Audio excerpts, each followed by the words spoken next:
This is a touching story that explores the struggle against prejudice, the courage to confront injustices, and the power of love and determination. The narrative begins with Emma, a 13-year-old girl who becomes the victim of an abusive approach by a racist police officer while carrying out simple everyday tasks. However, when her father, Oliver, a determined and resilient army captain, learns what happened, he refuses to let the case be ignored and fights tirelessly to bring the truth to light. The story follows Oliver's journey as he faces a system that tries to intimidate and silence him, but he perseveres, showing that the love for his daughter and the pursuit of justice are stronger than any threat. Throughout this battle, Oliver becomes a symbol of resistance, inspiring the community to unite and demand change. Watch until the end to see how a father's courage can change the course of a life and impact an entire town. If you believe in the importance of standing up for what is right, like the video, subscribe to the channel, and share this heartwarming story with your friends and family. The morning dawned quietly over the small town. The sun shone brightly, illuminating the streets and warming the fresh air of the early day.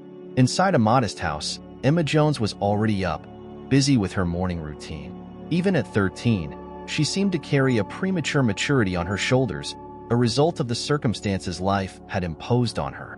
Emma walked around the house setting the table for breakfast, placing 2 cups, even though she knew only one would be used. The sounds of the kettle boiling and the soft clinking of cutlery gave the kitchen a cozy feel, contrasting with the silent absence of her father. Oliver Jones, an army captain, had already left early, as he did every day, to the base. He was a disciplined and dedicated man, and Emma understood that his job required this absence, even though she missed him. With her hair tied in tight braids and expressive eyes, Emma wore a simple white t-shirt and jeans.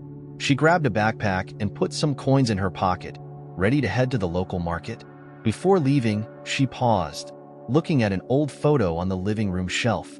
It was of her mother, and Oliver, all smiling. The photo brought a soft smile to Emma's face, a reminder of happier times. Emma closed the door behind her and walked down the sidewalk, feeling the morning breeze caress her face. She walked slowly, enjoying the first rays of sun warming her skin. As she passed by, she waved at a few familiar faces who greeted her with a smile. "Hi, Mr. Davis," she said, waving to the bakery owner as she passed the corner. "Good morning, Emma.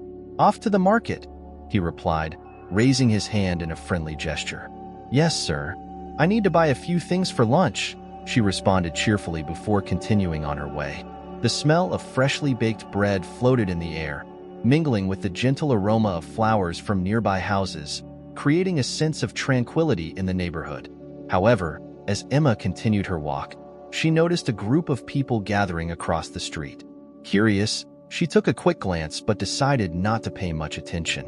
After all, she was focused on her tasks and had learned to avoid trouble. Her mind was occupied with the shopping list she needed to remember, and with the hope of finding a discount to buy something special that could please her father when he got home. Emma arrived at the local market, a small, bustling establishment with narrow aisles full of colorful products. The place was cozy and had a characteristic smell of fresh fruit and bread. She headed straight to the produce section, passing shelves filled with canned goods and packets of cookies. She liked to feel the fruits before buying them, a habit her mother had taught her. She gently squeezed an apple, checking if it was firm. "This one looks good," she murmured to herself, placing it in the bag. She continued walking down the aisle, focusing on the colors and shapes around her. The yellowish light from the bulbs hanging from the ceiling created a familiar and welcoming environment that made her feel a bit safer in a world that often seemed too vast and complicated for a girl her age. As Emma continued her shopping, she couldn't help but think of her father. Oliver worked hard to make sure she had everything she needed, but lately, she noticed a tired expression on his face every time he came home. She wished she could do something to help him, but she didn't know what. "I just wish he could rest a little," she thought, picking up a can of beans and putting it in the basket. When Emma finished her shopping, she headed to the checkout. She began placing the items on the counter when she noticed that the people around her were becoming restless, with curious looks and low whispers. Suddenly, the market door burst open, and a police officer walked in, causing everyone around to fall silent. Emma looked at the man, trying to understand what was happening. He was tall, with a stern expression, an immaculate uniform, and a posture that suggested authority. His name, displayed on the badge pinned to his chest, was Officer Reynolds. The silence in the store was oppressive, and Emma felt a chill run down her spine. "You, girl," he called, his voice echoing through the market. Emma was startled and looked around, unable to believe he was talking to her. "Yes, you," he repeated, pointing directly at her. "Me?" Emma asked, hesitant. Her heart began to beat faster, and she felt her hands start to sweat. The officer's fixed, cold gaze left no room for doubt. "Yes, you. You have that backpack full of stuff, and I want to know what's inside," he said, approaching her. I bought some things, sir," Emma replied, her voice trembling. She felt the eyes of other customers on her, and her head was spinning with discomfort. "I didn't do anything wrong." Officer Reynolds moved closer, invading her personal space. "We'll see if you didn't," he said, with a threatening tone. "Open the backpack now." Emma looked at the cashier, who was watching the scene with a look of surprise and fear. She wanted to say something, ask for help, but the words seemed stuck in her throat. With trembling hands, she began to open the backpack. "I don't understand why you're doing this, sir," she murmured, her eyes brimming with tears. "I just came to shop." The officer leaned in closer, a bitter smile forming on his face. "That's what they all say," he replied with disdain. "Let's see what you're hiding in there." The tension in the air was palpable. Everyone in the store had stopped what they were doing to watch the scene, but no one seemed willing to intervene. Emma felt her face burn with shame and anger, but also fear. She knew she hadn't done anything wrong, but the way the officer treated her made it seem like she was about to be punished for something terrible. As she opened the backpack and showed the contents, just fruits, cans, and some cereal bars, the officer seemed increasingly frustrated. "You think you can fool everyone, girl?" he whispered, his tone icy. "I see plenty like you around, always hiding something." Emma tried to argue, but her words were interrupted when the officer grabbed her backpack and pulled it toward him, examining the items with a look of disgust. "This is abuse," she thought, but the words wouldn't come out. At that moment, the sound of a car screeching to a stop outside caught everyone's attention. Emma looked toward the entrance and felt a wave of relief and fear at the same time. Her father, Oliver, had just arrived, still in his army uniform, with a serious and determined look on his face. Oliver entered the market with firm steps, observing the scene for a moment before approaching. His eyes were fixed on the officer, who was still holding Emma's backpack, but Reynolds's expression changed the instant he recognized the man who had just entered. Oliver was well known in town, not just for his position, but for his reputation as a just man who was unyielding when it came to protecting his family. "What's going on here?" Oliver asked, his voice low but loaded with authority.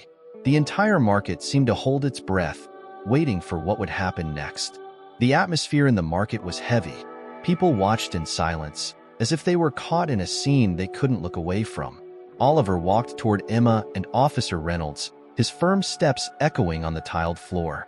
He stopped next to his daughter, gently placing his hand on her shoulder, as if trying to comfort her.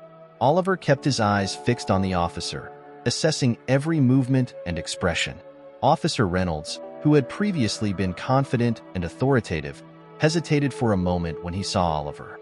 He recognized the man by sight. An army captain wasn't someone you easily ignored, but his position of authority didn't allow him to show any sign of uncertainty. Reynolds forced a smile, trying to maintain his composure. "Good afternoon, sir. I was just asking a few questions to this young lady," said Reynolds, carefully choosing his words, but his tone still carried a hint of disdain. "She seems to be carrying more than she should, and I wanted to make sure everything was in order." Oliver gently squeezed Emma's shoulder, feeling how her body was still trembling. "I can see you're asking questions," Oliver responded, keeping his voice calm but with a firmness that left no room for debate. "But I don't understand why my daughter is being treated like a criminal. Do you always approach children this way?"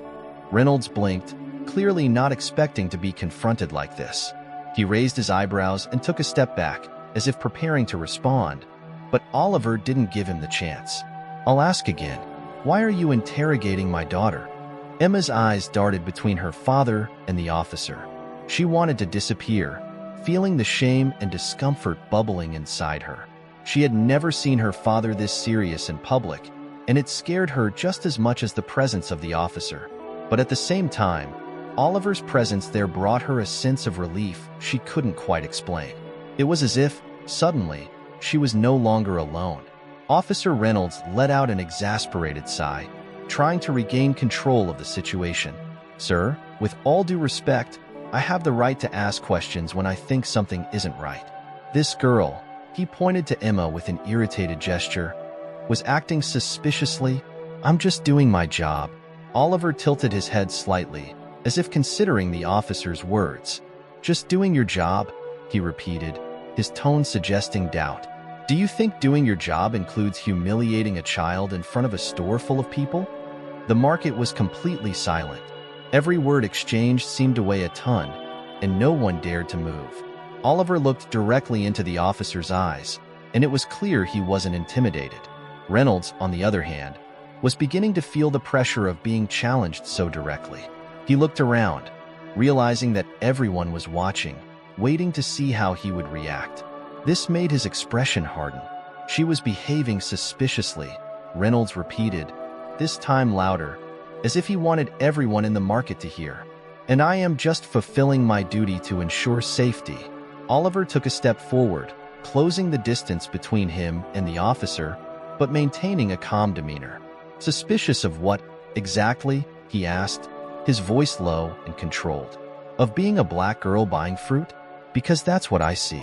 Now, if there's anything else you'd like to accuse me or my daughter of, I suggest you be direct. Curious looks and whispers began to spread throughout the market. It was clear that the situation was getting tense, and most of the people present knew who Oliver was. Some wondered if this would end peacefully, while others seemed to be hoping the officer would back down. There was an almost palpable tension in the air, and Emma felt like she was in the middle of a storm, with all eyes on her. Reynolds realized he was losing control of the situation. His position as an officer was usually enough to intimidate people, but now he found himself challenged by a man who wasn't willing to back down. Sir, I suggest you cooperate and let me do my job, Reynolds said, trying to regain his authority. Or this could get complicated for your daughter. Emma gasped, and Oliver turned to her, noticing the fear in her eyes. He knew that behind that facade of independence, Emma was still a child, a girl who just wanted to do her shopping and go home. The thought of seeing her intimidated like this awakened something inside him, a cold anger that he struggled to keep under control. He took a deep breath, closing his eyes for a brief moment to calm himself, and then he turned back to the officer. If this gets complicated for anyone, officer, it will be for you, Oliver said, his voice low but loaded with authority. Because I assure you, I am more than willing to go to the very end to ensure that justice is done here. And that includes reporting an abuse of authority, if necessary. As Oliver spoke, flashes of memory began to cross his mind. He remembered the times he had faced similar situations, being treated with suspicion and prejudice just because of the color of his skin. And now, he saw it happening to his own daughter, a cruel repetition he never wanted to see. Oliver clenched his fist at his side, trying to suppress the frustration that threatened to spill over. He recalled a recent conversation with Emma, where she mentioned how she sometimes felt watched when she went out alone, especially when she entered stores. At the time, he didn't think much of it, assuming it was just his daughter's impression. Now, he saw that it was real, and the guilt and anger for not noticing sooner burned inside him. Emma, are you okay? Oliver asked, softening his tone when he spoke to his daughter. She nodded. Though her eyes were full of tears she was fighting not to let fall. Yes, Dad, she replied, her voice barely audible. He knew she was trying to be strong, but this was too much for a child to handle alone. Officer Reynolds, said Oliver, turning his attention back to the man who was still holding Emma's backpack. I suggest you give my daughter's backpack back now and apologize. Because if this continues, I will make sure to take this to the appropriate authorities and expose every detail of what's happening here. And I don't think you'd like to be known as the officer who harassed an innocent child just because she didn't look like the ones you're used to seeing around here. Reynolds hesitated, his hands gripping the backpack tightly. He was clearly struggling to find a response that would allow him to get out of this situation without looking weak. But Oliver's presence was too imposing, and the officer knew he would continue to lose if he prolonged the confrontation. He finally released the backpack, handing it back to Emma with a brusque gesture. "Very well," he said, clearly irritated. "But that doesn't mean I won't be watching. You should be grateful this didn't go the wrong way." Oliver gave a half smile, but his eyes showed no humor. "I appreciate it, officer," he replied, with evident sarcasm. "Now, I suggest you go to your job somewhere else, where there might actually be a real problem to solve." Reynolds cast one last look at Oliver and Emma before turning away and leaving, visibly annoyed. Oliver took a deep breath, trying to relax his shoulders. He knew the situation was far from resolved, but at that moment, he managed to put an end to his daughter's public humiliation. "Let's go home, Emma," he said, holding her hand. "This isn't over. I promise." Emma and Oliver walked out of the market, the silence between them filled with palpable tension. Emma held her backpack tightly with both hands, pressing it against her chest, as if it could protect her from the curious stares and whispers that still came from inside the store. She tried to keep her head up, but her tearful eyes betrayed the impact of what had just happened. Oliver, on the other hand, maintained a serious expression, his thoughts swirling in a storm of conflicting emotions. He had prepared himself for many difficult situations throughout his military career, but nothing had prepared him to see his daughter treated with such inhumanity. The feeling of helplessness gnawed at him, and he knew he needed to do more than just confront an arrogant police officer. As they walked to the car, Emma finally broke the silence, her voice low and trembling. "I'm sorry, Dad. I didn't mean to cause any trouble." Oliver stopped abruptly, turning to her with a surprised and pained expression. "Sorry? Why are you apologizing, Emma?" His voice came out louder than he intended, and he quickly tried to soften his tone. "You didn't do anything wrong. The one who owes an apology here is that officer, and I will make sure he gives it, whether he wants to or not." Emma sniffled, trying to hold back her tears. "But he said I was acting suspiciously. Maybe I did something wrong without realizing it." Oliver's heart sank at hearing this. He knew that the doubt planted by situations like this was exactly what the system wanted, to make the victims question their own innocence. Oliver knelt down to meet Emma's eyes, gently holding her shoulders. "Look at me, Emma," he said, waiting for her to lift her gaze. "You did nothing wrong. Do you understand?" "Absolutely nothing." He paused, making sure she was listening. "What happened in there was an abuse of power. That officer had no right to treat you that way. And what bothers me most is that he thought he could do it without consequences." Emma nodded slightly, but she still looked uncertain. "I just wanted to buy things and go home. I didn't want any of this to happen." She paused, her voice almost fading. "I've never felt so scared, Dad." Oliver felt the weight of those words like a punch to the gut. He wanted to protect her from every kind of harm, but he knew that reality was harsh, and the world out there made no concessions, especially for people like them. "I know, sweetheart," he said, his voice now softer, almost a whisper. "And I promise this won't stand. But you need to understand that what happened is not your fault." As the two of them talked, a man approached. It was Mr. Davis, the owner of the bakery that Emma had greeted earlier. He had stepped out of his store when he saw the commotion and had watched the scene from outside. "Captain Jones," he said, with an expression mixed with sympathy and concern. I saw what happened. It was a disgrace. No one should be treated like that." Oliver stood up and looked at Mr. Davis, studying him for a moment. It was comforting to see that, at least, some people in the community were willing to take a stand against what was clearly an act of discrimination. "Thank you, Davis," Oliver replied. "But unfortunately, this doesn't surprise us." Davis nodded, agreeing. "I understand, and that's why I'm here. I know the manager of the market, and the behavior of that officer was completely unacceptable. If you need a witness to support any complaint you're going to make, you can count on me." Emma looked at Mr. Davis, surprised. She hadn't expected anyone outside her family to take a side in this situation. Really? You do that? She asked, a spark of hope appearing in her eyes. Of course, young lady, Davis replied, with a gentle smile. What's right is right. And what happened to you in there? It wasn't right. Oliver nodded, feeling a wave of gratitude. I appreciate it, Davis. I really do. But he also knew that the problem wasn't just the behavior of one police officer. There was a larger issue at play, something that needed to be addressed on a broader scale. That night, after they had dinner in silence, Emma retreated to her room earlier than usual. Oliver sat in the living room, thinking about everything that had happened. He knew he should have felt relieved to have been able to protect Emma in that moment, but what he felt was a mixture of frustration and restlessness. His mind drifted back to the previous night, when he had come home late from work and found Emma asleep on the couch, her schoolbook still open in her hands. She had worked so hard to keep the house in order, to help in any way she could, and he was proud of her for that. But he also knew that she shouldn't have to worry about things that a 13-year-old shouldn't have to carry. He closed his eyes, remembering a conversation he had with one of his superiors years ago, when he was still a young recruit. On the battlefield, you can't afford to hesitate. 1 second can be the difference between life and death. Oliver never hesitated when he was on duty, but now, in civilian life, it felt like he was constantly being forced to back down, to wait and accept. But today, he hadn't backed down, and that made something change inside him. He remembered the expression on Emma's face, the fear mixed with confusion, and he realized he couldn't let this slide. He had to do more than just protect her.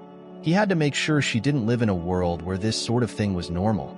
Later that night, Oliver went to Emma's room and knocked softly on the door. "Can I come in?" he asked, and when she nodded, he approached and sat next to her on the bed. "I wanted to talk to you about what happened today." Emma looked at him, still uncertain, but now calmer. "Okay, Dad." Oliver took a deep breath before continuing. "I know you were scared, and I understand why, but I want you to know that you were very brave.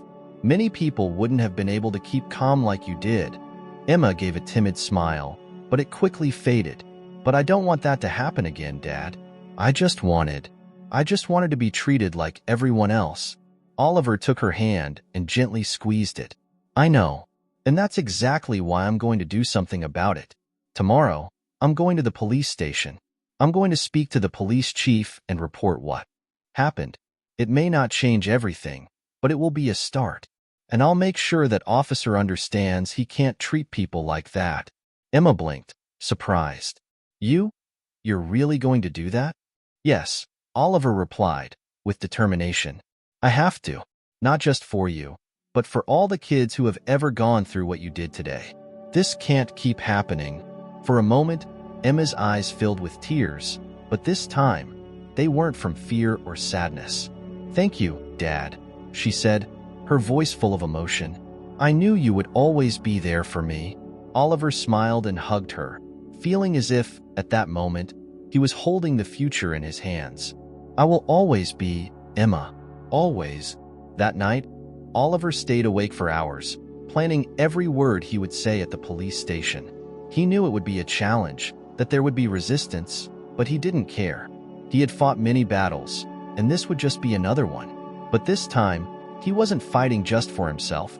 He was fighting for Emma and for all the others who had been silenced by fear and injustice. As he looked out the window, watching the sleeping city, Oliver decided that the next day, he would start to change the world, even if it was just one step at a time. The next day dawned with a cloudy sky, foretelling a storm. Oliver got up earlier than usual, still feeling the weight of the previous day's events. He prepared to go to the police station, dressing in his uniform impeccably, not out of necessity, but to ensure he would be taken seriously. For an army captain, appearance and posture were as important as any other tool in a battle, and he knew he was about to face one.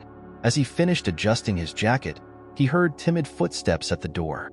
Emma appeared, already dressed for school, gripping the strap of her backpack tightly. She looked nervous, her eyes downcast and hesitant. "You're really going to do it today, Dad?" she asked, her voice a mix of hope and apprehension. Oliver approached her and gave a slight smile, trying to reassure her. "I am, Emma. I said I would, and that's exactly what I'm going to do." He knelt down and held her hands, trying to convey confidence. "But you don't need to worry. This is something I need to do, not just for us, but for everyone who has ever gone through what you did." Emma smiled back, a timid but sincere smile. "Then I'm going to be brave today too," she said, lifting her chin. "I won't let anyone make me feel bad. I promise." Oliver felt proud but also a bit sad to see that his daughter, so young, had to learn to be brave this way. "That's the spirit," he replied, kissing her on the forehead. "Now go to school and show everyone the amazing girl you are." The police station was busy when Oliver arrived. He entered with firm steps, ignoring the curious glances from the officers around. Some recognized the uniform and exchanged discreet looks, trying to guess why he was there. Oliver knew it wouldn't be an easy visit. He wasn't walking in as just any citizen. He was bringing an accusation that would make a lot of people uncomfortable. He approached the counter and asked to speak with the police chief. The desk officer, a young cop who seemed nervous, looked up and hesitated for a moment before nodding. "Of course, sir. I'll let the chief know you're here." Oliver waited, observing the environment around him. The station was a bustling place, but he could feel a sense of coldness in the air, as if the walls were steeped in calculated indifference. When he was finally called in, the police chief, a burly man with a thick mustache, greeted him with a skeptical look. "Captain Jones, isn't it?" the chief said, shaking his hand firmly. "What can I do for you?" Oliver settled into the chair opposite the chief and got straight to the point. "I'm here to report a case of abuse of authority involving one of your officers, Officer Reynolds," he said, keeping his tone firm and clear. "Yesterday, he intimidated my 13-year-old daughter without any apparent reason, and I want to ensure this is investigated." The chief raised an eyebrow, and for a moment, he seemed surprised. "I see," he said, leaning back in his chair. "But I have to say, Captain, Officer Reynolds has an excellent record. He's always been one of our best. So, I have to ask, do you have any evidence of this?" Oliver immediately recognized the implicit defense in the chief's tone. He knew that posture well, an attempt to steer the conversation towards questioning the victim's credibility. But he was prepared for this. "I have a witness," Oliver replied, maintaining his composure. "The owner of the local bakery saw everything and is willing to testify if necessary. Additionally, there were other people present in the market who can confirm the officer's unnecessary and abusive approach." The police chief sighed, as if he already knew the conversation would be longer than he would have liked. "Captain, I understand your concern as a father, but we need to be careful when accusing an officer without being certain that there was misconduct. If I were to open an inquiry just because someone felt uncomfortable, we wouldn't have any officers left doing their job." Oliver felt his blood boil, but he controlled himself. "This is not about someone feeling uncomfortable. This is about an abuse of power," he said emphatically. "My daughter was humiliated, and I will not accept this being treated as a minor incident."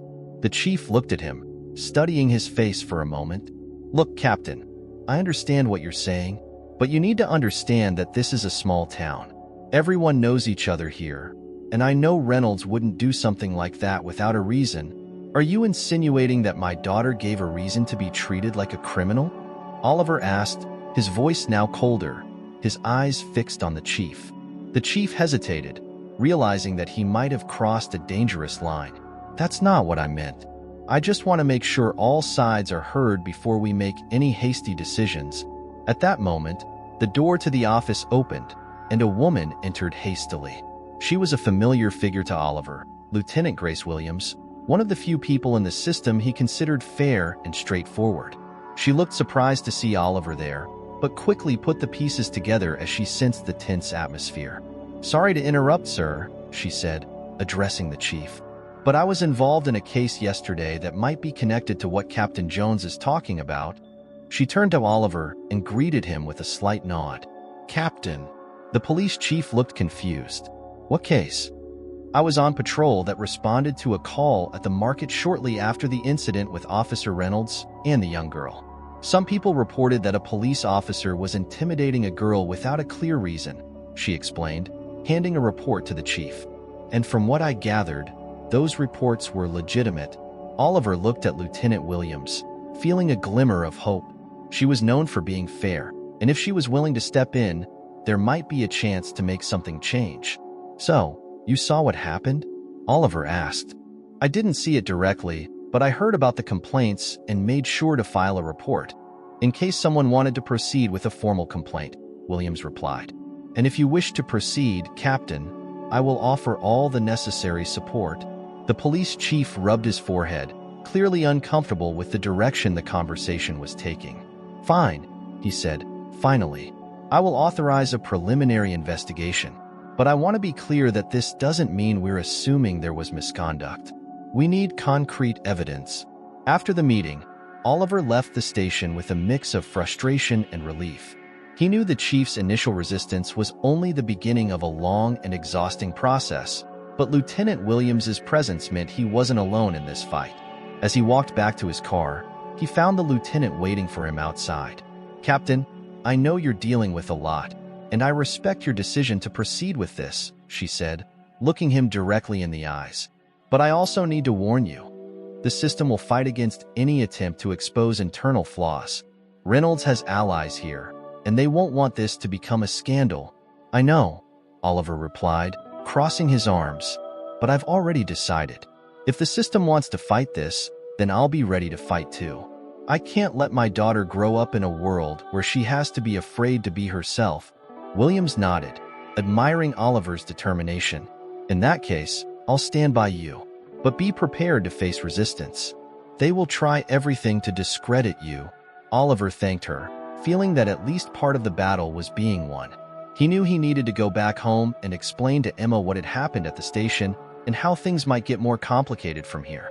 But he also knew she needed to understand that sometimes, standing up against what is wrong means facing many obstacles. Back home, Oliver found Emma in the kitchen, trying to make dinner. She looked surprised to see him back so early. "How did it go, Dad?" she asked, with a cautious expression. Oliver approached and sat next to her, watching her stir the pot. "It was tough, Emma, but I managed to take the first step. They're going to investigate what happened, and we'll have support to make sure the truth comes out." Emma smiled, relieved, but there was still a trace of worry in her eyes. "But what if they don't believe us?" "Then we'll make them believe," Oliver replied, determined. "We'll tell our story, and we'll fight until everyone understands that this can't keep happening." As the first rumbles of thunder echoed in the distance, Emma felt the weight of the situation, but also a strength growing inside her. She knew the coming days might be tough, but with her father by her side, she felt a little more ready to face whatever was to come. The storm forming on the horizon perfectly reflected the growing tension in Oliver and Emma's lives. In the days that followed, Oliver began preparing his formal complaint against Officer Reynolds, gathering witness statements and organizing the evidence. But what he didn't expect was how quickly the system would start to push back. The next morning, while Oliver was having his coffee, the phone rang. He answered promptly, expecting it to be some update from the police station about the investigation. But on the other end of the line, the voice was cold and formal. "Captain Jones, this is Chief Dawson. I would like to suggest that you reconsider your complaint against Officer Reynolds. I'm sure we can resolve this in a way that's more comfortable for everyone." Oliver frowned, recognizing the implicit threat. "Chief Dawson, if this is an attempt to intimidate me, I suggest you think twice. I'm not going to withdraw the complaint. My daughter deserves justice." Dawson sighed, as if lamenting Oliver's stubbornness. "I understand, Captain, but I want you to know that if you continue down this path, life could get much harder for you and your family. There are ways to complicate things for everyone involved. Think carefully about what you're doing." Oliver hung up the phone, feeling a mix of anger and determination. He knew this was a tactic to discourage him, to make him doubt his own decision. But if anything, those words only made him more resolute in his purpose. Meanwhile, Emma was trying to keep up with her school routine, but the situation wasn't easy. News about the confrontation with the officer had spread, and some kids at school had begun to treat her differently. Some classmates whispered and gossiped when she passed through the hallways, while others made hurtful comments, suggesting she was just trying to get attention in the wrong way. During recess, Emma was sitting alone on a bench, trying to focus on her snack, when a girl from her class, Lisa, approached her. Lisa was someone Emma occasionally talked to, but they had never been close friends. Today, however, she seemed oddly curious. "Hey, Emma," said Lisa, smiling, but there was something about the smile that felt forced. "Is it true that your dad is trying to sue a police officer? My mom said he's just looking for trouble." Emma looked at Lisa, surprised and a little hurt by the insinuation. "He just wants justice," she replied, trying to keep calm. "That officer was unfair to me, and my dad wants to do what's right." Lisa shrugged, as if it wasn't a big deal. "If you say so. But, cops only do that to people who seem like they're doing something wrong. Maybe he had a reason." Lisa's words felt like a punch in the gut to Emma. She hadn't expected to hear that from someone who, until then, hadn't shown any hostility. "I didn't do anything wrong," Emma said, her voice rising a bit more than she intended. "I was just shopping." Lisa stepped back, surprised by the reaction, and soon some other kids gathered, curious to see what was happening. Okay, no need to get mad. I'm just saying what I've heard around," she said before walking away, leaving Emma alone, feeling the eyes of everyone on her. That same day, Oliver returned to the police station to deliver some additional witness statements he had gathered. When he arrived, he found Officer Reynolds talking to two other officers near the entrance. They stopped talking as soon as they saw him approach, and Oliver could sense the hostility in the air. "Oh, Captain Jones," said Reynolds, with a smile that didn't reach his eyes. "I've heard you've been quite busy these days. Seems like you've turned into some sort of local hero, huh?" Oliver didn't respond immediately. He knew Reynolds was trying to provoke him, and he decided not to give him that satisfaction. "I'm here to deliver some more witness statements," said Oliver, ignoring the sarcastic tone, "and I hope you're ready to answer for your actions." Reynolds took a step forward, closing the distance between him and Oliver. "Careful, Captain," he said, in a low, threatening tone. "You're messing with things you don't understand. This is a small town, and people don't like it when someone makes too much noise. You might end up regretting this." Oliver remained calm, but his posture was rigid and imposing. "I understand very well what I'm dealing with, officer. I'm dealing with the truth, and if that bothers you, then maybe you should rethink your actions." He turned and walked into the police station, leaving Reynolds behind, visibly irritated. As Oliver faced resistance within the system, the situation began to spread through the community in an unexpected way. Some people supported his courage in calling out the abuse of power, but there was a growing murmur of dissatisfaction from other parts of the town. Small business owners and residents began to question whether this would bring a bad reputation to the town, and whether Oliver's initiative was really an attempt to stir up trouble where there wasn't a real problem. The next morning, Oliver received a call from his former colleague, Marcus, who worked as a local reporter. "Oliver, just giving you a heads up, they're planning a town hall meeting about your complaint. Some people are saying you're trying to draw negative attention to the town, and it's not sitting well." Oliver sighed, closing his eyes for a moment. He knew the battle wouldn't be easy, but the idea of being seen as someone trying to tarnish the reputation of his community was hard to swallow. "Thanks for the warning, Marcus," he replied. "But that's not going to stop me." Marcus hesitated before responding. "Look, I'm just saying this because I care about you. People around here are quick to judge, and if this doesn't go your way, it could end up being even worse for Emma." Marcus's words echoed in Oliver's mind. He had always known that by challenging the system, there would be a price to pay. But now he saw that this price might be exacted directly from his daughter, and that scared him. But he also knew that backing down would mean accepting that Emma and other kids like her could continue to be victims of a system that didn't protect them. And that was something he couldn't allow. That night, as Emma was doing her homework at the kitchen table, Oliver walked in and sat down next to her, trying to find the right words to talk about what had happened. "Emma," he began softly, "I know things are a bit difficult right now, and I know you're hearing a lot of things that might be confusing or scary." Emma looked up at him, slowly closing her notebook. "I heard some kids at school saying that you're just trying to cause trouble, and that I should just forget about what happened." Oliver felt his heart break a little hearing that. "I know it's hard, but what we're doing is important. Sometimes, people would rather ignore what's wrong because it's easier than facing the truth. But if no one does anything, then this will keep happening to others. Do you understand what I mean?" Emma nodded, though she still seemed a bit uncertain. But what if they don't want to change? What if they get mad at us? Then they'll get mad, said Oliver, resolutely.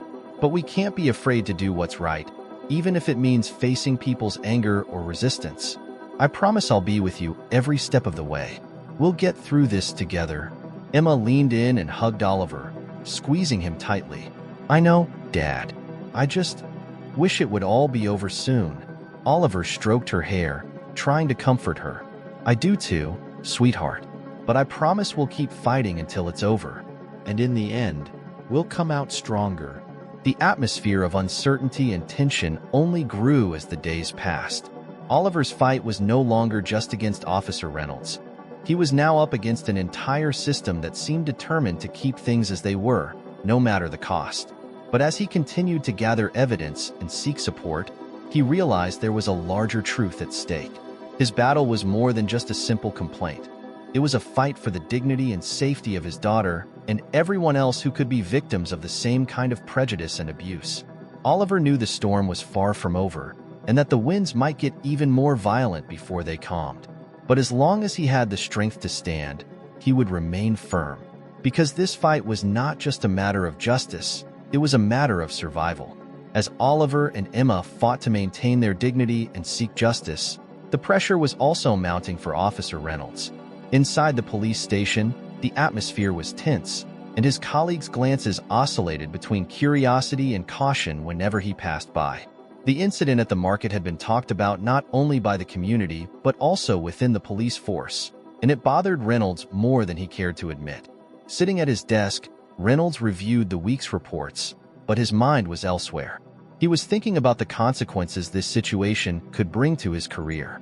It had all started as a routine approach, and now it was turning into something he never imagined he would have to face. More than that, it was something that threatened to tarnish his reputation. As much as he tried to ignore it, he knew his colleagues' looks were no longer the same. Some thought he had been reckless for letting the situation get out of hand. Others silently approved of his actions, believing he had done what was necessary. The phone on his desk rang, pulling him out of his thoughts. He answered, and Chief Dawson's firm, direct voice came through on the other end. Reynolds, I need you to come to my office now. Reynolds felt a twinge of anxiety, hearing the chief's curt tone, but responded promptly. Yes, sir. I'm on my way. When he entered Dawson's office, Reynolds found the chief sitting behind his desk, arms crossed and a stern expression on his face. Next to Dawson was Lieutenant Grace Williams, who looked at Reynolds with an expression that was hard to decipher. It was a mix of disapproval and concern, something Reynolds noticed right away. Reynolds, have a seat, Dawson said, gesturing to the chair in front of him. We need to have a serious conversation about this situation with Captain Jones and the complaint he's pushing forward. Reynolds sat down, trying to appear confident. Sir, I was just doing my job. The girl was acting suspiciously, and I felt it was necessary to approach her to ensure there were no problems. Dawson slammed his hand on the desk, cutting him off. Do you think that justifies what's happening now? We're dealing with a problem that's getting too much attention, and I don't have the time or patience for scandals. People are starting to question how we handle these situations, and all because of your reckless behavior. Reynolds tried to maintain his composure, but felt a wave of frustration. With all due respect, sir, if we start hesitating to approach suspects, how are we supposed to maintain order? I did what I thought was right, and I'm not going to apologize for that. Lieutenant Williams intervened, her voice calm but firm. Reynolds, the problem isn't that you did what you thought was right. It's how you did it. If the approach had been done properly, we wouldn't be dealing with a formal complaint and a pile of statements pointing to abuse of power. You can't use your position to intimidate innocent people. Reynolds felt his face burn, partly from anger and partly from embarrassment. You weren't there, Lieutenant, he responded defensively. I did what any other officer would have done in a similar situation. Then maybe it's time to reconsider how we approach these situations, Williams said, her tone more pointed. Because what's happening now is more than just a matter of opinion. It's a matter of justice, and if we don't handle this correctly, the consequences will be much bigger than you realize. As Reynolds listened to the criticism from his superiors, His mind drifted to a moment he rarely allowed to surface in his consciousness. He remembered his first year as an officer when he was still a rookie full of ambition and energy. On one particularly busy night, he made his first big arrest.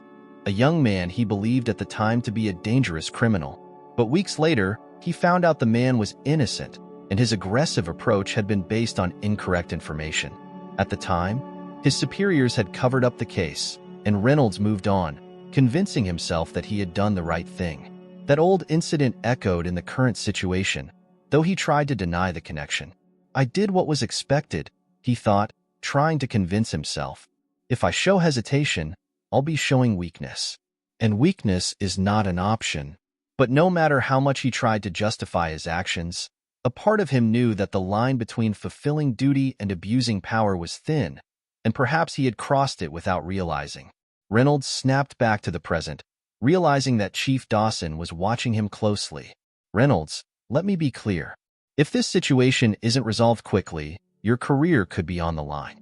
The preliminary investigation has already started, and if any misconduct is found, things will get complicated for you. Feeling cornered, Reynolds tried to change his approach. Sir, I can't let this ruin my career. I did what I thought was necessary, and if there's anything I can do to make things right, I'm willing to consider it. Dawson let out an exasperated sigh. What you can do is cooperate. We're going to conduct the investigation, and if necessary, you'll have to accept the consequences. If you're cleared, great. If not, you'll have to deal with the repercussions. Williams, who had been observing the exchange, finally spoke again.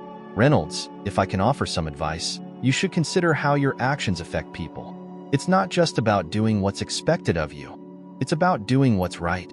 And if that means admitting you were wrong, then maybe it's time to consider that possibility. Reynolds stood up, not wanting to hear any more. Understood, sir. I'll wait for the investigation to unfold, he said before leaving the office, trying to keep his head up, although Williams's words affected him more than he wanted to admit. Later that night, Reynolds returned home but did not find the peace he had hoped for.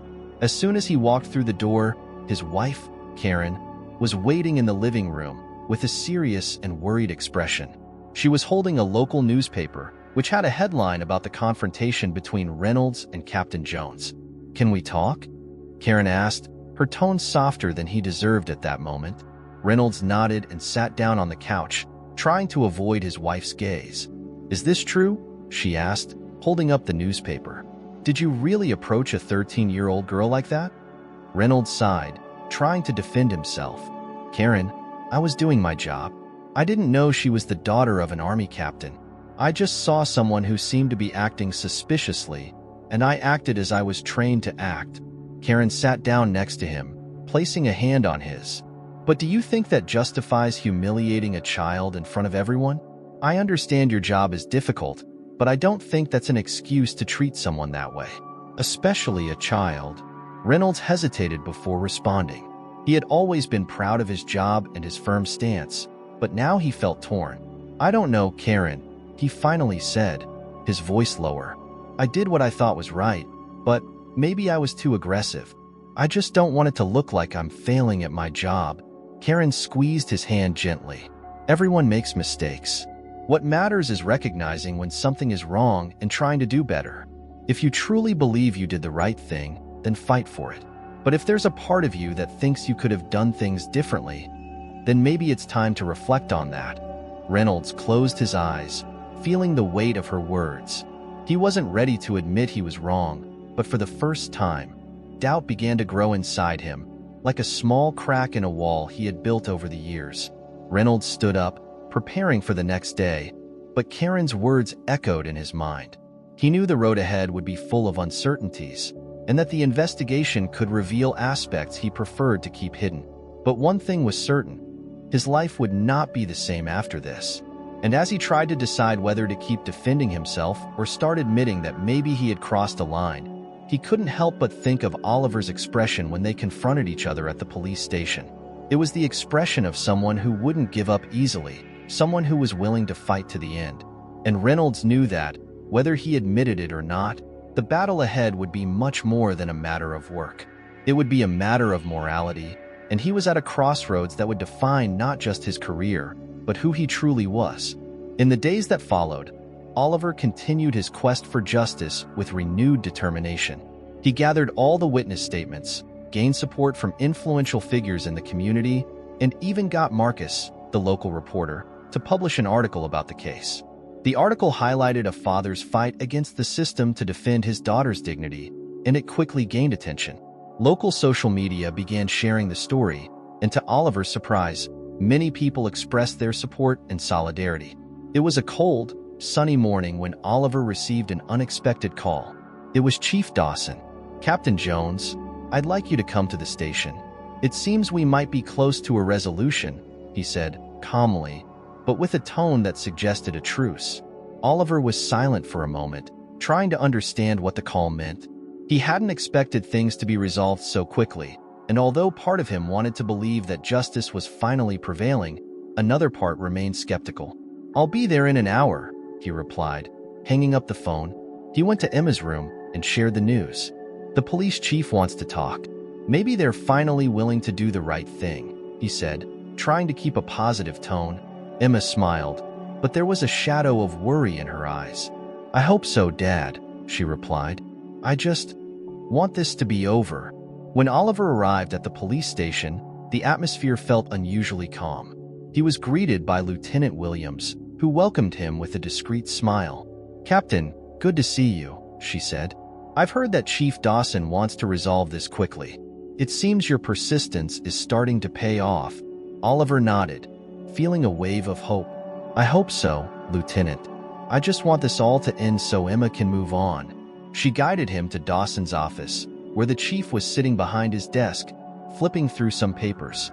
When Oliver entered, Dawson looked up and gave a polite smile.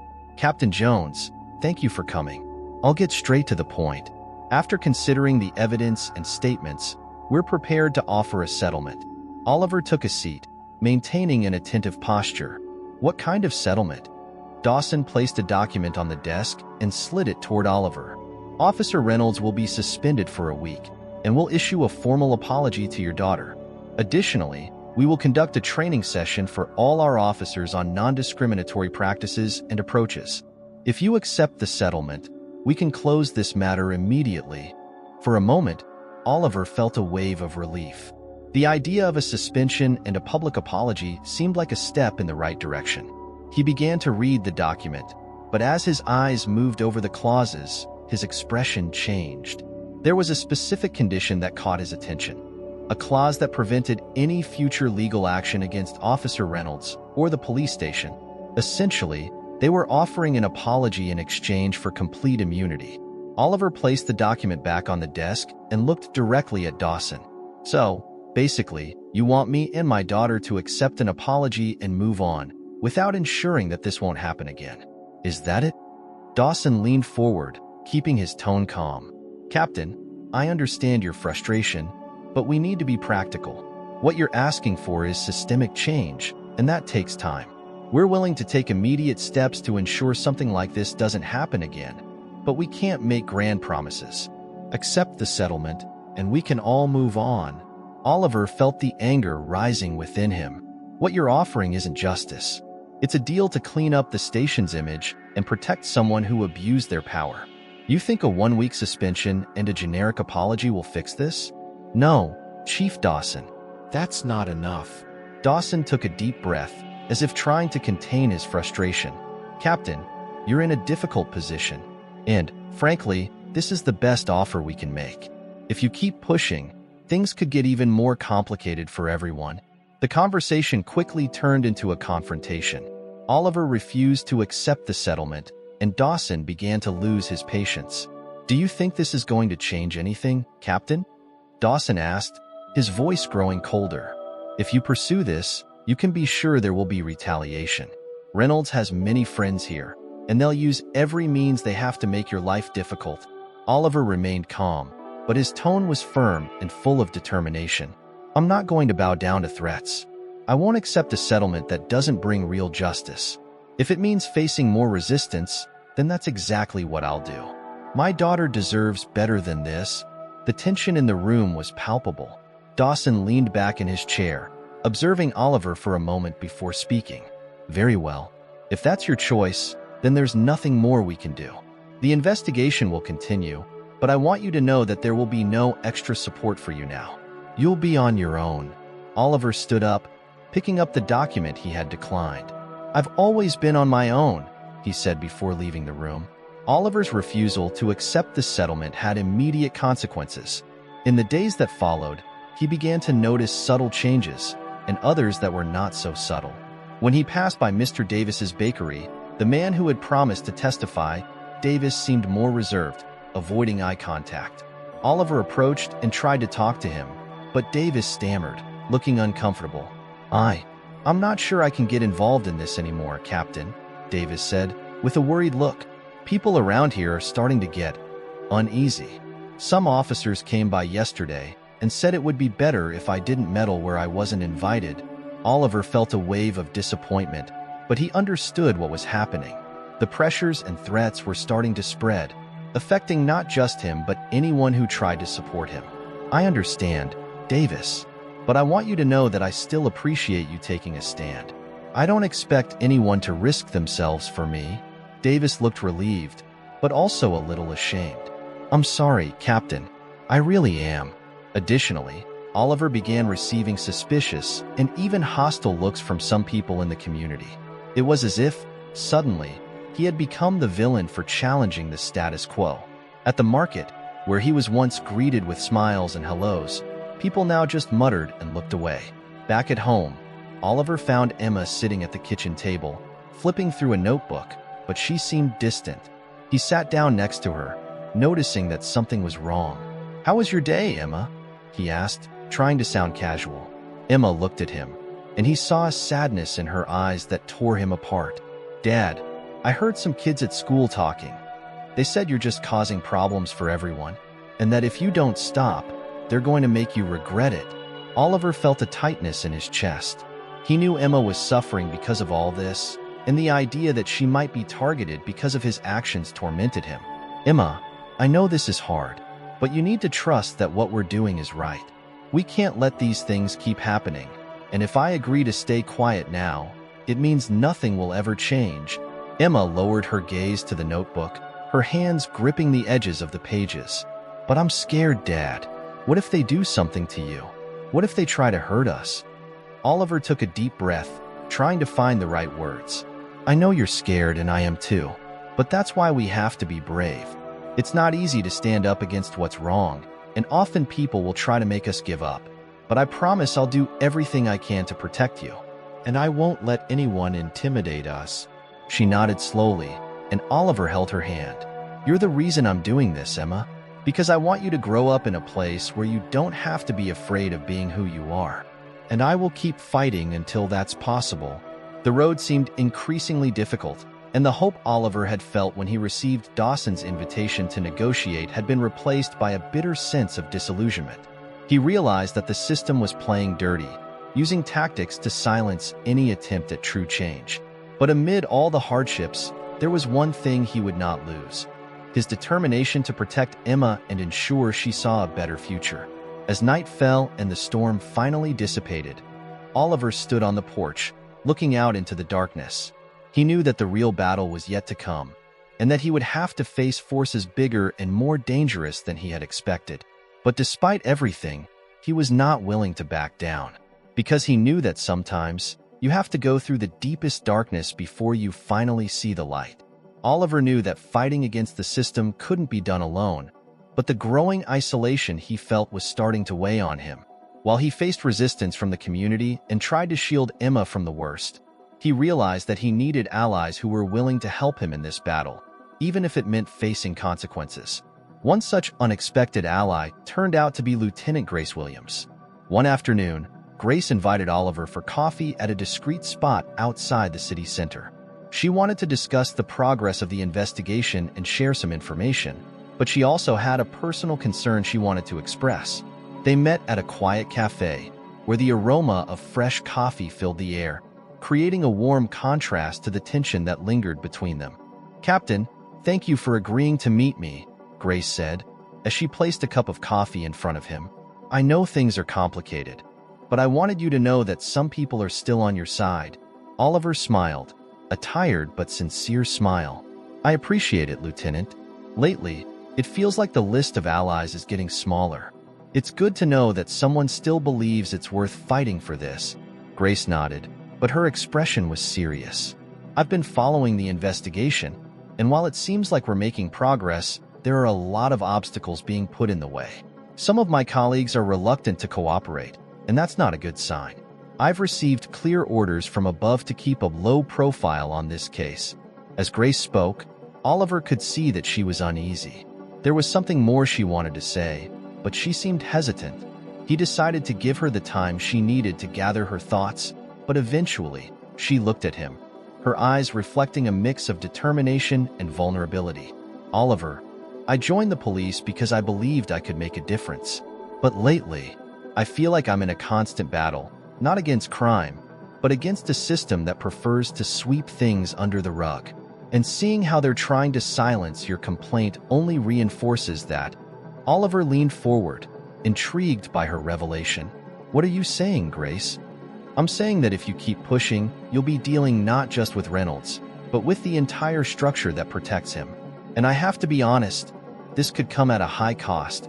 For both you and me," she admitted, a note of concern in her voice. "I want to help, but I know that if I get more involved, I could lose my job or worse. I'm caught between what I believe is right and what the system expects of me." Oliver saw Grace's internal struggle, and it only deepened his admiration for her. "Grace, I understand if you feel you can't openly support me anymore. I won't ask you to risk everything, but you've already done so much just by listening to me and standing by my side. Just knowing I'm not alone makes a huge difference." She looked at him for a moment, weighing his words, before taking a deep breath and making her decision. "I'm going to keep helping. What's happening is wrong, and if I can do something to change that, then I will. Even if it means fighting against my own department." After leaving the cafe, Oliver found himself reflecting on his own internal battles. He knew that his actions were affecting Emma, and it left him torn. To try to find some clarity, he decided to visit an old friend and mentor, Jacob, who had served with him in the military. Jacob had retired a few years ago and now lived in a simple house on the outskirts of town, leading a quiet life, far from the conflicts and complications of the world. When Oliver arrived, Jacob was tending to his garden, trimming some plants with a patience Oliver had always admired. Seeing Oliver approach, Jacob smiled and put down his tools, wiping his hands on a cloth. Well, if it isn't Captain Jones," he joked, giving Oliver a warm hug. "What brings you here? Need some gardening advice or something?" Oliver laughed, but his laughter soon faded into a tired sigh. "I just needed someone to talk to, Jacob. Things are complicated." The two sat on the porch, and Oliver began to tell him everything that had been happening, from Reynolds' confrontation at the market to the resistance he was facing in trying to move the case forward. Jacob listened intently, and when Oliver finished, he remained silent for a moment, as if carefully choosing his words. "You know, Oliver, fighting for justice is one of the hardest things anyone can do. It's not just about facing the enemy on the front lines. Sometimes it's about facing friends, the people who tell you you're doing the wrong thing because they prefer comfort over truth," Jacob said, his voice soft but firm. "But you've always been a man of principles, and I know you wouldn't give up on this fight for anything." Oliver felt a lump in his throat. "But what if I'm putting Emma in danger? What if, in the end, none of this is worth it?" Jacob shook his head, his gaze fixed on the horizon. "You're fighting to make sure Emma grows up in a better world, and that alone makes it worth it. The problem is, too many people have gotten used to accepting what's wrong because it's easier. But what you're doing is hard and necessary. If you stop now, you'll be teaching Emma that it's better to bow down to what's wrong than to fight for what's right." Oliver looked at his friend, feeling a mix of gratitude and renewed determination. "Thank you, Jacob. I needed to hear that." That night, back in the city, the news about the case began to take an unexpected turn. Oliver was at home, preparing dinner while Emma did her homework, when Marcus called. "Oliver, we need to talk. I have some updates, but they're not good." They arranged to meet at a nearby park, where they could talk without drawing attention. When they arrived, Marcus seemed nervous, glancing around as if expecting to be approached at any moment. "I managed to get more information about the case," he began. "It looks like they're trying to shift the narrative, suggesting there was a misunderstanding during Reynolds' approach and that the complaint against him is being exaggerated." Oliver frowned. "What do you mean, exaggerated? There are witnesses. There's evidence."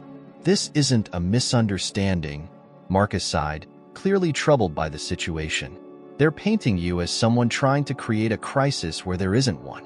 And more than that, I've heard rumors they're planning to use your past, your military record, to suggest you have confrontational tendencies. They're trying to smear your image before you can cause more damage." Oliver felt his stomach turn. It was a low blow, but not unexpected. "So that's it? They're going to attack me personally to protect an officer who abused his power?" "Yes, it seems that way. And if this gains traction, your complaint might end up being ignored. People would rather believe it was a misunderstanding than admit there's a bigger problem," Marcus said, his tone heavy with concern. "You need to prepare for the worst, Oliver." After hearing that, Oliver returned home with a heavy heart. He didn't know how to tell Emma that the fight was getting even harder, but when he walked in, he found her waiting in the living room, her eyes reflecting a strength he hadn't expected to see. "Dad, is everything okay?" she asked, her voice soft but firm. "I know you want to talk to Marcus. Did he tell you something bad?" Oliver hesitated, but he knew he couldn't hide the truth. "Yes, Emma. They're trying to make it seem like I'm the problem, so they don't have to admit the officer's wrongdoing. This is going to make things even more difficult." Emma took a deep breath, then walked over to him, holding his hands. "I heard some things at school today, and I know some people don't like what you're doing. But no matter what they say, I know you're doing this for me, and I'll never forget that. So even if it's hard, I want you to keep going." Oliver felt tears well up in his eyes, but he held them back. "Emma, you have no idea how much that means to me. I will keep going. No matter what happens, I won't give up." Emma smiled, and in that smile, Oliver found the strength he needed to keep fighting. It was a smile that said, no matter how difficult the battle, he wasn't alone. And as long as he had that certainty, he knew he could face any obstacle. The decision to keep fighting, even in the face of the system's attempts to silence and discredit him, marked a turning point for Oliver. He knew things would only get harder, that the attacks would become more personal, and that the struggle would intensify. But now, there was a clarity in his purpose that he hadn't felt before. It was no longer just about seeking justice for Emma. It was about ensuring that no one else would have to go through what she did. And even if that meant facing powerful enemies and risking everything he had, he was willing to see it through to the end. Because some battles are not just necessary, they are inevitable. And Oliver was ready to fight to the very last moment. The weeks that followed were marked by an escalation of tension that Oliver could never have predicted. The atmosphere in the city seemed to grow heavier, and he began to realize that the battle he had started was bringing to the surface prejudices and resentments that had been hidden beneath the community's calm exterior. The police's efforts to discredit him were gaining traction, and the narrative that Oliver was an agitator began to spread through local media and among influential figures in the city. One morning, as he was about to head out to gather more signatures in support of the complaint against Reynolds, Oliver found a note stuck to his car windshield. It was a short message, hastily scrawled and almost illegible. "Stop causing trouble, or things will get worse for you and your daughter." Oliver felt a wave of anger and frustration. It was clear they were trying to intimidate him, but he would not let fear paralyze him. He tucked the note into his pocket and drove to the police station, intending to report the threat. But as he crossed the parking lot, he saw something that made him stop in his tracks: Reynolds and two other officers laughing and chatting casually. When they noticed Oliver's presence, the smiles vanished, replaced by expressions that seemed to dare him. Oliver knew he was being watched, and the thought that the very law enforcement officers might be behind the threats was disturbing. But despite the discomfort, he walked into the station and reported the note to Chief Dawson, hoping it would be recorded as evidence of the hostile atmosphere surrounding his fight. Dawson listened to the account with a neutral expression, but his eyes seemed to be evaluating every word Oliver said. "This is serious, Captain," he said finally. "But unfortunately, without concrete proof of who did this, there's not much we can do beyond logging the incident. I advise you to be careful and avoid any situation that might seem provocative. Provocative? Oliver repeated, incredulously. I'm being threatened, and you're suggesting I avoid provoking?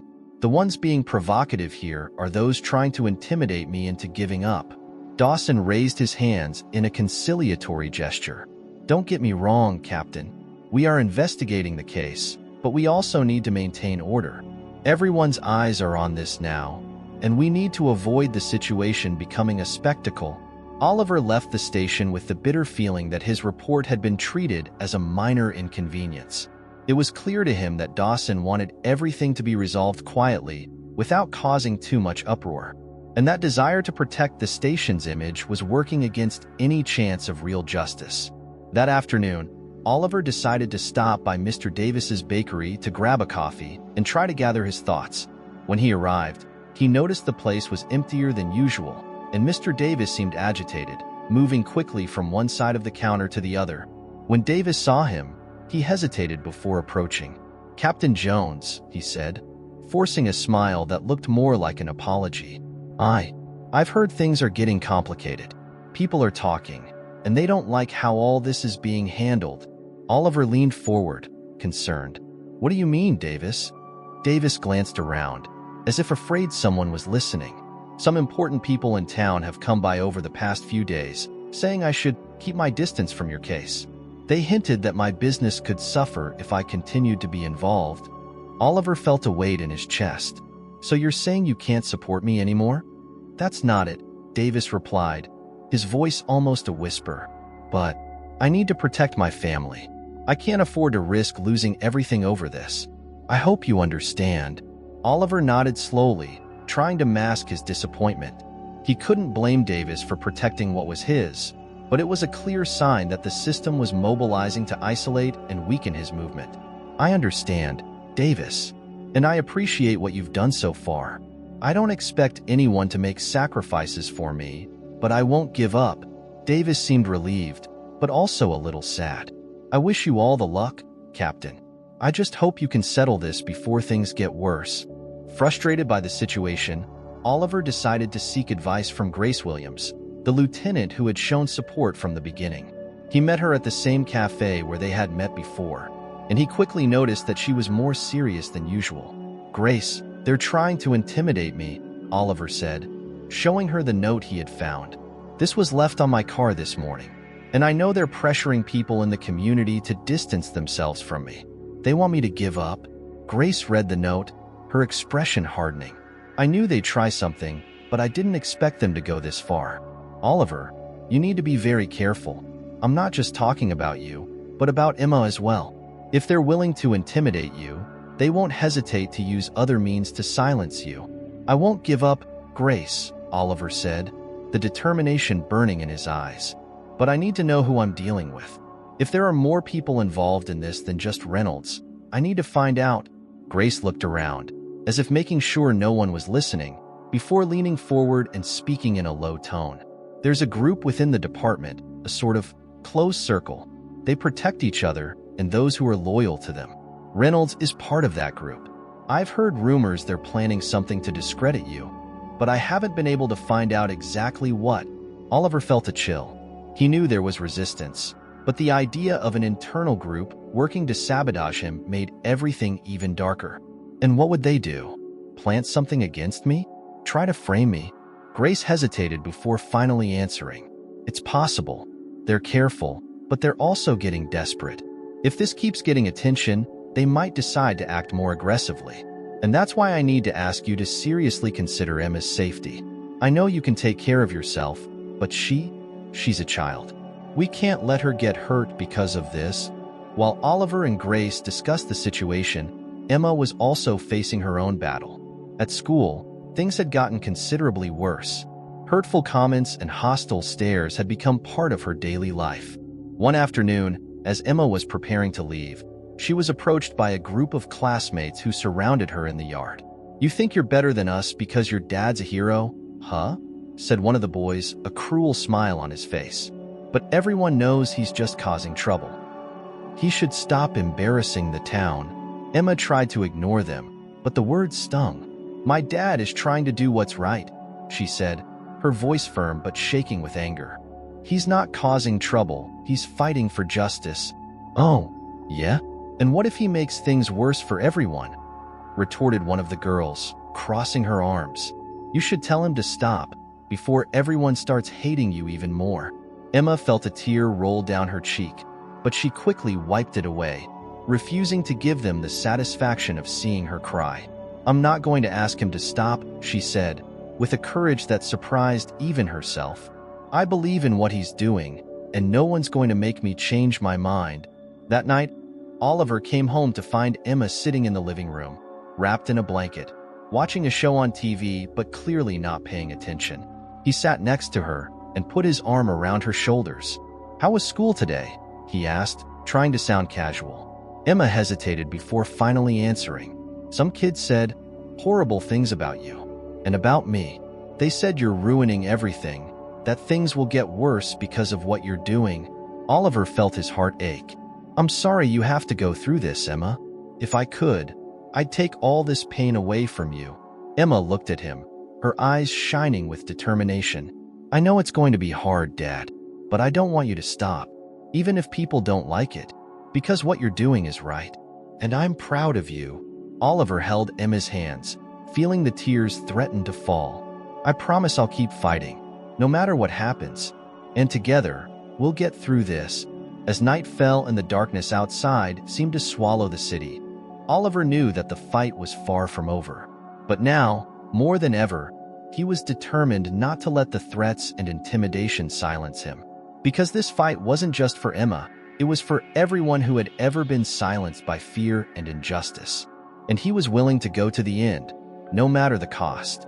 The night was heavy with silence, but inside Oliver's house, there was a sense of restlessness. He felt the weight of everything that was happening, and while Emma slept, he found himself sitting at the kitchen table, staring at an old photo of his family. It was an image from happier days, before the tragedy that forced them to carry on alone. Thinking of Emma's mother always brought a mix of pain and strength, and today was no different. Emma's look when she declared how proud she was of him had rekindled something inside Oliver.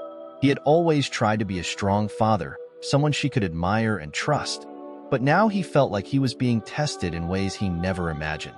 And if it was difficult for him, he could only imagine how hard it was for her. What bothered him the most was the fear that his fight would end up hurting her in some way.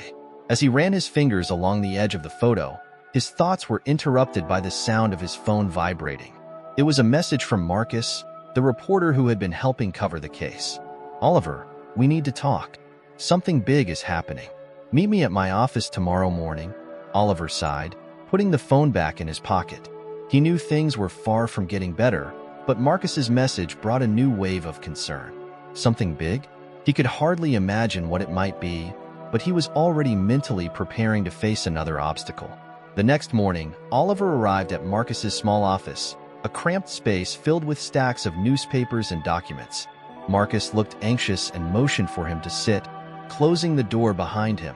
"Oliver, I don't know how to say this, but they're trying to plant false information about you," Marcus said, getting straight to the point.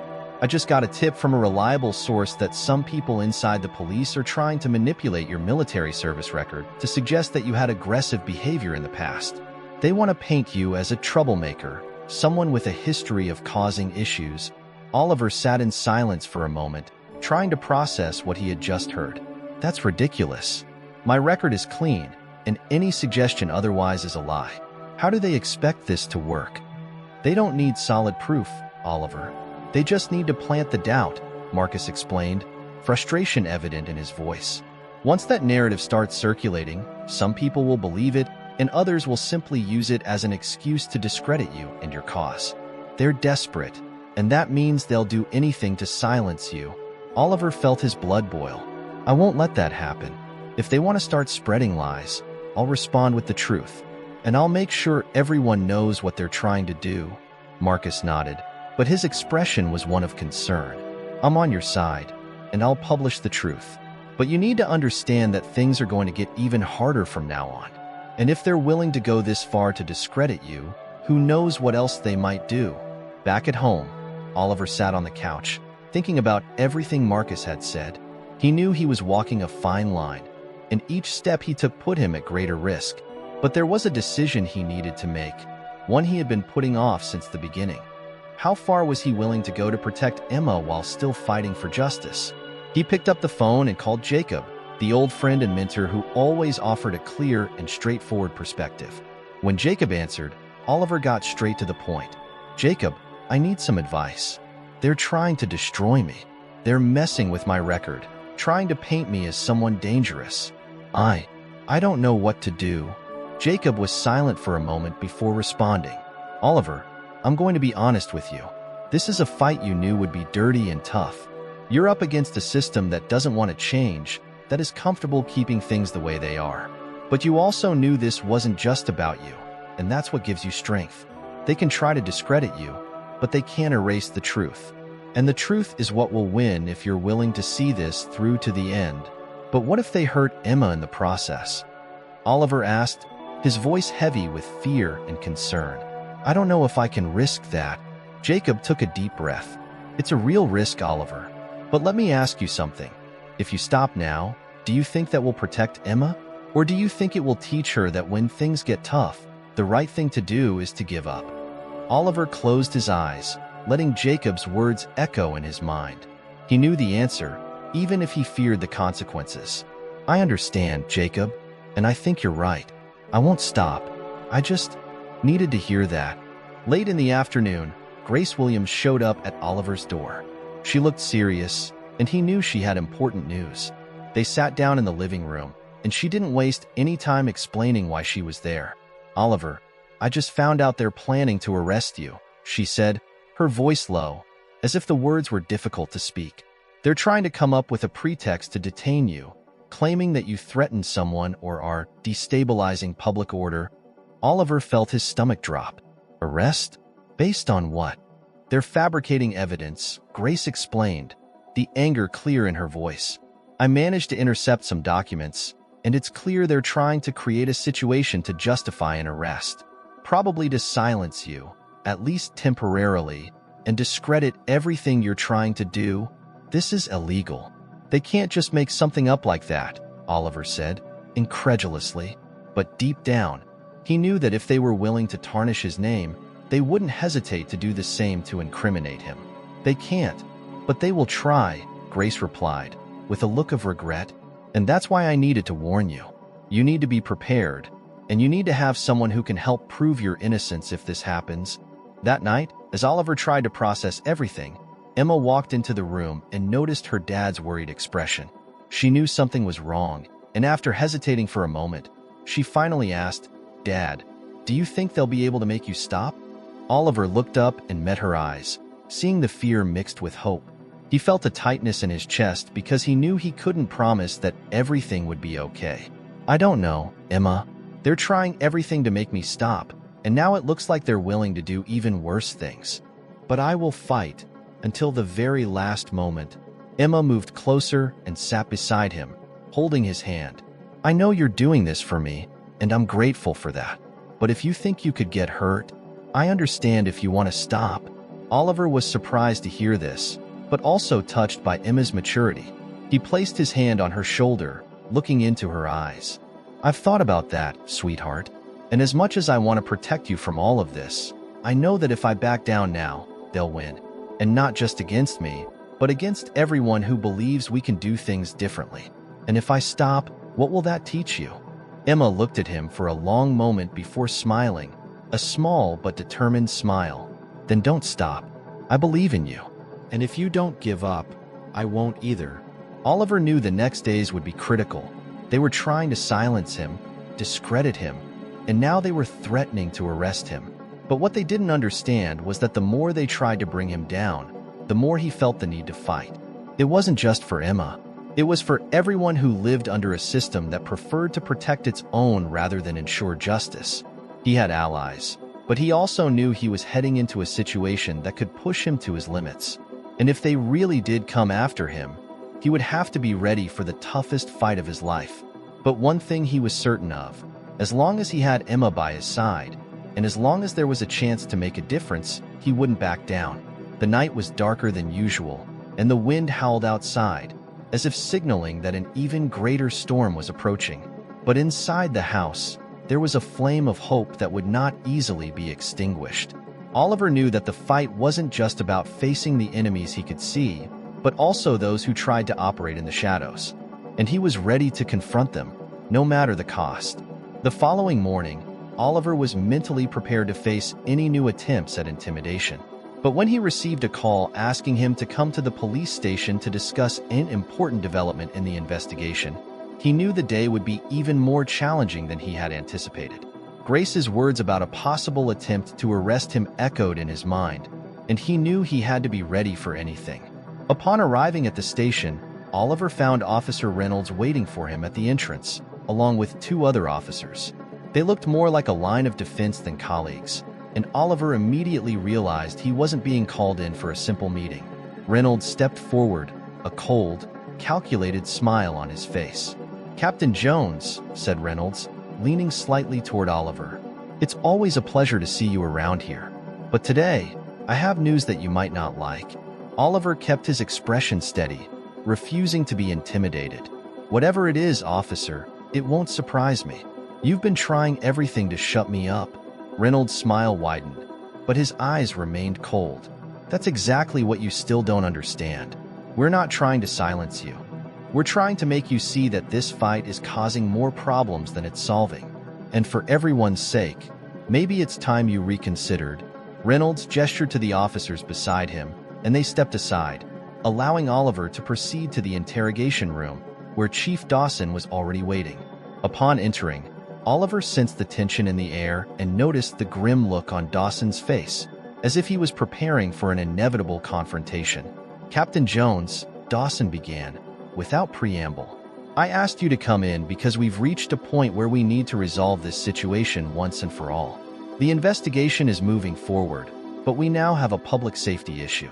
We have reports that you, on more than one occasion, have exhibited aggressive behavior, and I want you to know that this will not be tolerated." Oliver frowned, both confused and outraged. "Aggressive behavior? What are you talking about?" Dawson pulled out a folder and tossed it onto the table in front of Oliver. "Statements alleging that you threatened people during your campaign to expose Officer Reynolds. Witnesses claiming they felt intimidated by your actions. And if that wasn't enough, we're receiving information that your persistence in seeking justice is beginning to destabilize public order." Oliver felt a surge of anger rising within him, but he took a deep breath, trying to stay calm. "This is a lie, and you know it. Who are these witnesses? Where is the real evidence? This is all an attempt to discredit my cause because you don't want to admit what Reynolds did." Reynolds, who had been leaning against the wall, watching the conversation with a malicious smile, finally spoke. "Oh, Captain, if you want evidence, we can provide it. But I suggest you think carefully before pushing this further. We have ways of making your life much more difficult, and frankly, I don't think you want things to reach that point." Dawson, sensing the growing tension, leaned forward as if trying to offer an alternative path. "Look, Jones, we're willing to end this quietly. You can withdraw your complaint, stop spreading these stories, and we'll make sure this all goes away. No one needs to get hurt, and you can move on with your life." Oliver recognized the trap in those words. It was an offer to silence him in exchange for a false peace. He knew that if he accepted, he would be handing victory to those who wanted to cover up the real issue. But if he refused, he could face even worse consequences, not just for himself, but also for Emma. He remained silent for a moment, looking directly at Reynolds, who still wore that mocking smile. "You think you can intimidate me, fabricate lies, and expect me to simply give up? The only reason you're trying to do this is because you know I'm right, and that scares you." Reynolds stepped forward, his expression turning more menacing. "You're right, Jones. We are worried. Worried that you'll keep causing problems, and that it will end up hurting more than just you. Think about Emma. Do you really want to risk her safety?" Oliver's heart raced at the mention of his daughter's name. He knew Reynolds was playing dirty, targeting what mattered most to him. "If you dare to threaten my daughter again, I won't hesitate to make this public and expose every pathetic attempt you've made to silence me," said Oliver, his voice low but filled with fury. Reynolds raised his hands, feigning innocence. "Hey, I'm not making threats. I'm just suggesting you consider what's at stake. But if you want to keep going, then go ahead. Just be aware that the consequences could be unpredictable." In the midst of the confrontation, the door to the room opened and Lieutenant Grace Williams entered, bringing with her an air of authority that seemed to cut through the tension. "Excuse the interruption, but this meeting is not authorized," she said, in a tone that left no room for argument. "Captain Jones, can you come with me, please?" Dawson looked momentarily surprised, but tried to maintain control. "Lieutenant Williams, this is an internal matter. I don't think you need to interfere." Grace gave Dawson a firm look. "I'm interfering because there's a clear attempt at coercion happening here, and I can't stand by and watch it happen. I've filed an internal report on these questionable practices, and if you continue to pressure Captain Jones, you'll have to answer for it." Oliver stood up, feeling a mix of relief and admiration for Grace's courage. She had risked a lot by intervening like this, but he knew he now had an ally within the system who wasn't willing to bow to intimidation. "Thank you, Grace," he said as they walked away from the room. "I don't know what would have happened if you hadn't shown up. I just did what any decent person would do," she replied as they walked out of the station. "But that doesn't mean things will get easier. They're playing dirty, and that means we need to be even more careful." After leaving the station, Oliver knew he couldn't keep fighting alone against the attempts to discredit him and the veiled threats. He needed to make his fight even more visible, in a way that would prevent the system from isolating and silencing him. He decided to call a press conference, something that would put the entire situation under the spotlight and make it much harder for the system to cover up the truth. With the help of Marcus, the reporter, and Grace, he began planning how to expose the dirty tactics being used against him. "We're going to bring everything to light," he told Marcus as they discussed the details. "They think they can control the narrative, but if we can bring this to the public, we'll show that we have nothing to hide." Marcus nodded, excited by Oliver's determination. "I'll make sure the main local news networks are there. The more attention, the better." Oliver knew it was a huge risk, but he saw no other way out. They had threatened Emma, and that was something he could never forgive.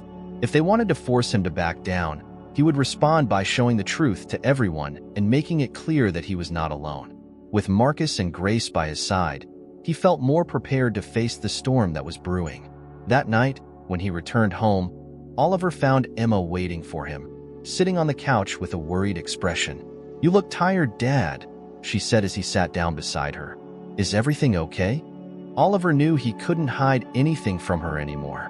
"Emma, things are getting difficult. They're trying to make me give up, and they're using every dirty trick they can. But I've decided I'm going to take our fight to the public. I'm going to talk to the press, expose what they're doing, and let everyone know the truth." Emma looked at him, absorbing his words. "Will that help?" "I don't know," Oliver admitted, "but it's the best chance we have to get justice. They want to silence me, but I won't let that happen. And I need you to know that, no matter what happens, all of this is for you. Because I want you to live in a place where you don't have to be afraid of being who you are." Emma took his hand, squeezing it tightly. "I trust you, Dad. And if you think this is the right thing to do, then I do too." Oliver smiled, feeling renewed by his daughter's strength. "Then we'll keep going together, and we'll fight to the end." The second confrontation with the antagonist had been a clear attempt to pressure Oliver into backing down. But instead of giving up, he found strength in the solidarity of those who still believed in the cause.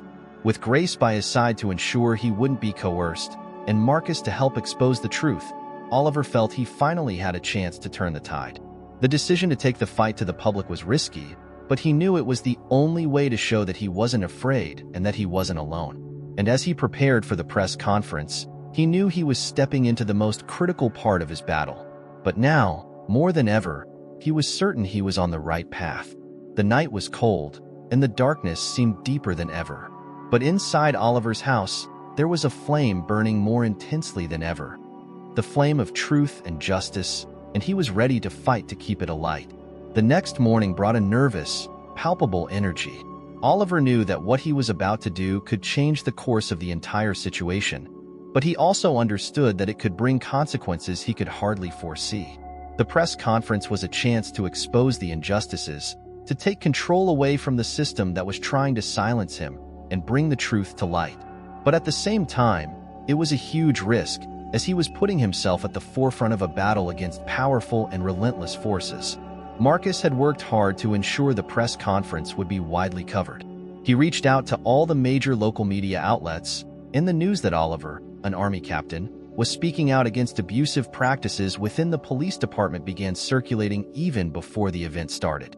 This caught the attention of people who had never been involved in the case, increasing anticipation and tension. Grace arrived early to help with the preparations. "Everything's ready, Oliver. But I need to remind you that once you start speaking, there's no going back," she said, looking directly into his eyes. "You're about to challenge a system that doesn't like being confronted, and it could turn against you in ways we can't even predict."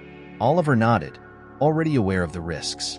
"I know, Grace, but I can't back down anymore. They've pushed me to this point, and if we don't do this now, we might never get another chance." When Oliver arrived at the venue, a small auditorium in the city center, he was surprised to see the number of journalists and reporters crowding outside. Cameras were already set up, microphones were on stands, and there was a buzz of anticipation he hadn't expected. Clearly, the actions of the police department had generated enough curiosity and concern to attract the attention of many people. He took a deep breath before going in, trying to calm his nerves. Emma was with him, holding his hand, and he could feel the tension in her small, yet firm grip. "Are you ready, Dad?" she asked, with a look that mixed admiration and anxiety. Oliver looked at her and smiled, squeezing her hand gently. "I am, and you're here with me, so I couldn't be more ready." As they walked toward the makeshift stage, he saw familiar faces in the crowd. Some were there to support him, like Marcus and Grace, but others were clearly waiting for any slip-up they could use against him. And across the room, he spotted Reynolds, surrounded by some of his colleagues. Reynolds' gaze was full of disdain, as if he had already decided that nothing Oliver said would make a difference. When the time finally came to speak, Oliver stepped onto the stage, positioned himself in front of the microphones, and looked out at the audience. There was a mix of curious, skeptical, and supportive expressions, and for a brief moment, he felt the weight of the responsibility he carried. But then, he began to speak. "Good morning, everyone. I'm here today because I believe it is my duty, as a father, a citizen, and an army captain, to bring to light a truth that many would prefer to keep hidden. A few months ago, my daughter, Emma, was the target of an abusive and discriminatory approach by a police officer while shopping.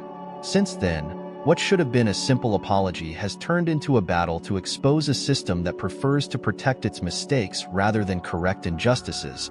The words came out with firmness and clarity, and he could see the journalists leaning forward, absorbing every word. "I'm not here to talk about just one isolated incident. I'm here to denounce a culture that allows abuse of power to happen without consequences and that tries to silence those who dare to challenge this culture. I have been the target of threats, attempts at defamation and intimidation, but this only reinforces the truth I am here to defend." He paused, letting the weight of his words settle in the room before continuing. "But I am not alone. I have people by my side who refuse to accept silence, who refuse to give in to fear. And together, we will keep fighting until justice is served. Because if there's one thing I learned during my time in service, it's that true strength doesn't lie in weapons or titles, but in the courage to do what is right." As Oliver spoke, Reynolds crossed his arms and kept a smug smile on his face, clearly dismissing every word he heard. When Oliver finished his speech, and before the reporters could start asking questions, Reynolds stood up, asking to speak. "I think it's very brave of Captain Jones to be here, presenting his personal perspective on these events," said Reynolds, with a tone that sounded almost paternalistic. "But it's important to remember that the police work to protect order and safety. And sometimes, that means taking measures that might not be popular. My colleagues and I are just doing our job. And if that bothers some people, maybe it's because they don't understand what it takes to maintain public safety." Oliver saw that Reynolds' words were carefully chosen to downplay the accusations, and he realized that he was trying to manipulate the narrative, painting himself as someone who was simply doing his job. But before Oliver could respond, One of the reporters asked Reynolds a direct question. "Officer Reynolds, how do you respond to accusations that the approach was discriminatory and abusive? Do you really believe that intimidating a 13-year-old child is part of your job?" Reynolds' expression tightened for a moment, but he quickly regained his composure. "I acted in accordance with the training I received, and in the interest of ensuring everyone's safety. If anyone felt intimidated, I'm sorry, but I can't stop doing my job because of personal feelings." As the press conference unfolded, an unexpected man stood up in the audience. It was Jacob, Oliver's old friend who had always offered wise advice. But what Oliver didn't expect was that Jacob had something to say publicly. "Excuse me," said Jacob, raising his hand. "I'm Jacob, a veteran and a friend of Captain Jones. And I need to say that he is one of the most honorable and courageous men I've ever known. If he's saying something is wrong, then something is wrong. And if there's one thing we all need to understand, it's that ignoring a problem doesn't make it go away." Jacob's words were met with murmurs of approval, and Oliver felt a wave of gratitude. But Jacob wasn't done. "And I'm not the only one who thinks this way," he continued. "There are many others in the community, veterans, parents, and citizens, who believe that we cannot accept what happened as normal. And if that means challenging the system, then that's exactly what we'll do." The impact was immediate. Several reporters began asking questions to Jacob and to others who stood up in support of Oliver. The narrative was beginning to shift, and Reynolds' attempt to control it began to unravel. After the press conference, as the buzz of voices and cameras still echoed in the auditorium, Grace approached Oliver. "You managed to get everyone's attention," she said with a slight smile. "But that means they're going to try something even more aggressive to stop you. They won't take this defeat easily." Oliver nodded, knowing that Grace's words were true. "I know, but now everyone's watching, and the more they try to silence us, the harder it will be for them to hide the truth." Grace placed a hand on his shoulder, as if trying to convey strength. "I'll keep monitoring what's happening, and if they try anything, I'll be ready to act. But for now, enjoy what you accomplished today. You did something important." The day had been exhausting, but Oliver knew he had won a small victory. He had brought the fight to the public stage, where the forces trying to silence him would have a harder time acting in the shadows. But he also knew this victory came at a cost. He was exposing himself more than ever, and now he was a clear target for any retaliation that might come. As he and Emma headed home, she held his hand tighter than usual, as if she understood that they were heading into something that could change everything. "You did a good job today, Dad," she said, her voice soft but full of pride. "I'm proud of you." Oliver smiled at her, feeling a warmth in his chest that he hadn't felt in a long time. "Thank you, sweetheart. And I'm proud of you for being so strong. We'll keep fighting, and we'll get through this together." The sun was setting, and the night brought a sense of temporary calm. But Oliver knew the real confrontation was yet to come. He had planted the seeds of truth, but now he needed to prepare to protect what he had built, knowing that the forces against him would do anything to bring him down. But as long as he had allies like Grace, Marcus, Jacob, and, above all, Emma, he knew that the flame of truth would continue to burn. The press conference had an unexpected and significant impact. Instead of silencing Oliver, the attempts to discredit and intimidate him brought even more attention to the cause he was defending. In the days that followed, several civil rights organizations began to voice their support, calling for a transparent and fair investigation into Reynolds' case. However, with the increased visibility also came a surge in threats and pressure. The morning after the event, Oliver received a call from Marcus. "Oliver, there's a new story out in the media. They're claiming that you have a history of aggressive behavior in the military and that it's reflected in how you're handling this situation. It looks like they're trying everything to bring you down," said Marcus, clearly worried. Oliver took a deep breath, feeling his anger rise. He knew this was one of the dirtiest tactics the system could use, manipulating information to shape the narrative in their favor. "That's a lie, and you know it, Marcus. But what can we do now? They won't stop until I give up." "I know, and that's why we need to keep exposing the truth," Marcus replied. "But be prepared for a new attack. If they're willing to lie like this, they won't hesitate to do even worse." The real confrontation, however, was just beginning. 2 days later, Oliver was summoned to the police station again. He knew it was likely another attempt to intimidate him, but he decided to go anyway, certain that he needed to face whatever was coming with his head held high. When he arrived, the atmosphere was tense. There were more officers than usual, and they all seemed to avoid him, either looking away or murmuring among themselves. In the meeting room, Oliver found Reynolds and Chief Dawson waiting for him. Unlike previous encounters, there was no attempt to hide the disdain they felt. Reynolds had his arms crossed, and Dawson had a cold, unyielding expression. "Captain Jones," Dawson began, without any preamble, "you've gone too far this time. We are under orders to put an end to this situation once and for all, and if that means taking drastic measures, then that's exactly what we're going to do." Oliver raised an eyebrow, trying to keep his composure. "And what exactly do you plan to do? Fabricate more lies about me? Plant false evidence to justify an arrest?" Reynolds stepped forward, a cynical, provoking smile on his face. "We don't need to fabricate anything, Captain. We've already gathered enough testimonies to justify your arrest for inciting violence and disturbing public order. And if we need more evidence, we'll find it." Oliver felt his stomach drop. He knew this was a trap, a desperate attempt to shift the focus away from the accusations against Reynolds. "You have nothing on me, and everyone knows it. This is a pathetic attempt to silence me. But it won't work," he said, his voice firm but full of anger. Dawson then approached, with an almost complacent expression. "Look, Jones, we're not asking for much.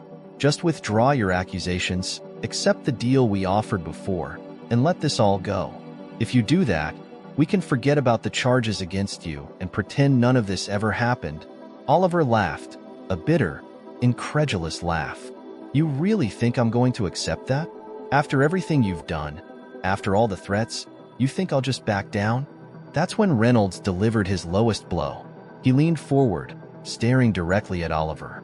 "You have a daughter, don't you, Jones? Little Emma. She seems like a brave girl. It would be a shame if she ended up getting into trouble because of her father's actions." Oliver felt a surge of fury. His hands trembled for a moment, and it took all his strength not to lash out at Reynolds right then and there. "If you so much as touch my daughter, if you even think about hurting her, I will make sure you pay for it.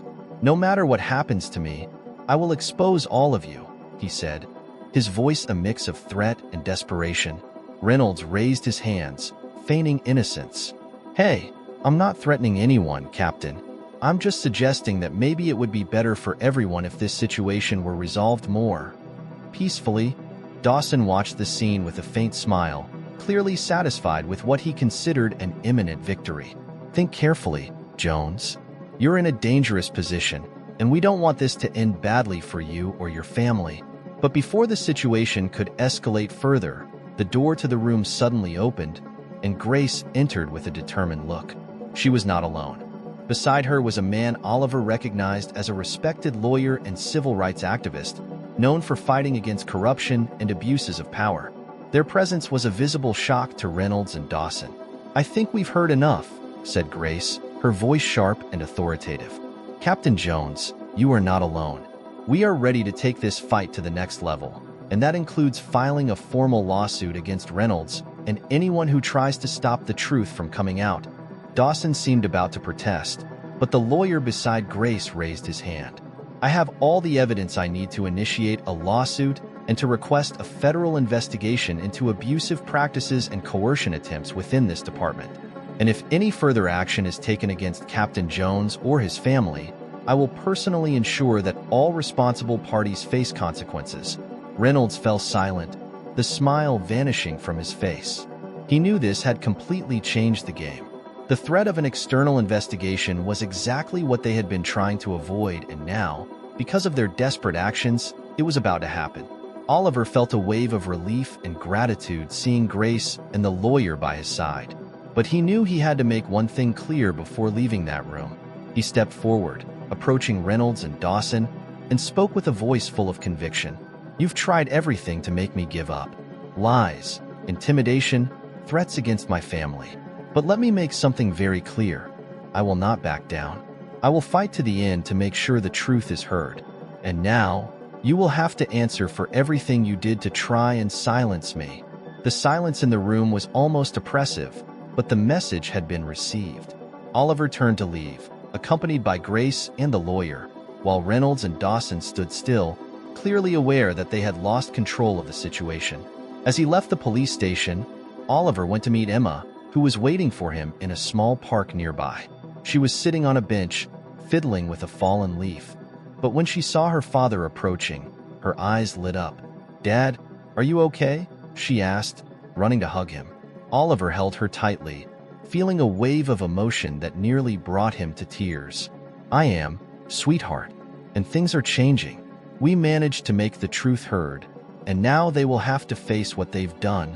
Emma smiled, and in that smile, Oliver saw the strength she had inherited from him. "I knew you could do it, Dad, because you're the bravest of them all." Oliver stroked her cheek and smiled. "No, Emma, the bravest one is you, because even when everything seemed tough, you never stopped believing. And that's why I won't stop fighting." The confrontation at the police station had been intense, a true game of threats and manipulation, but Oliver had managed to stand firm, and with the help of unexpected allies, turn the situation in his favor.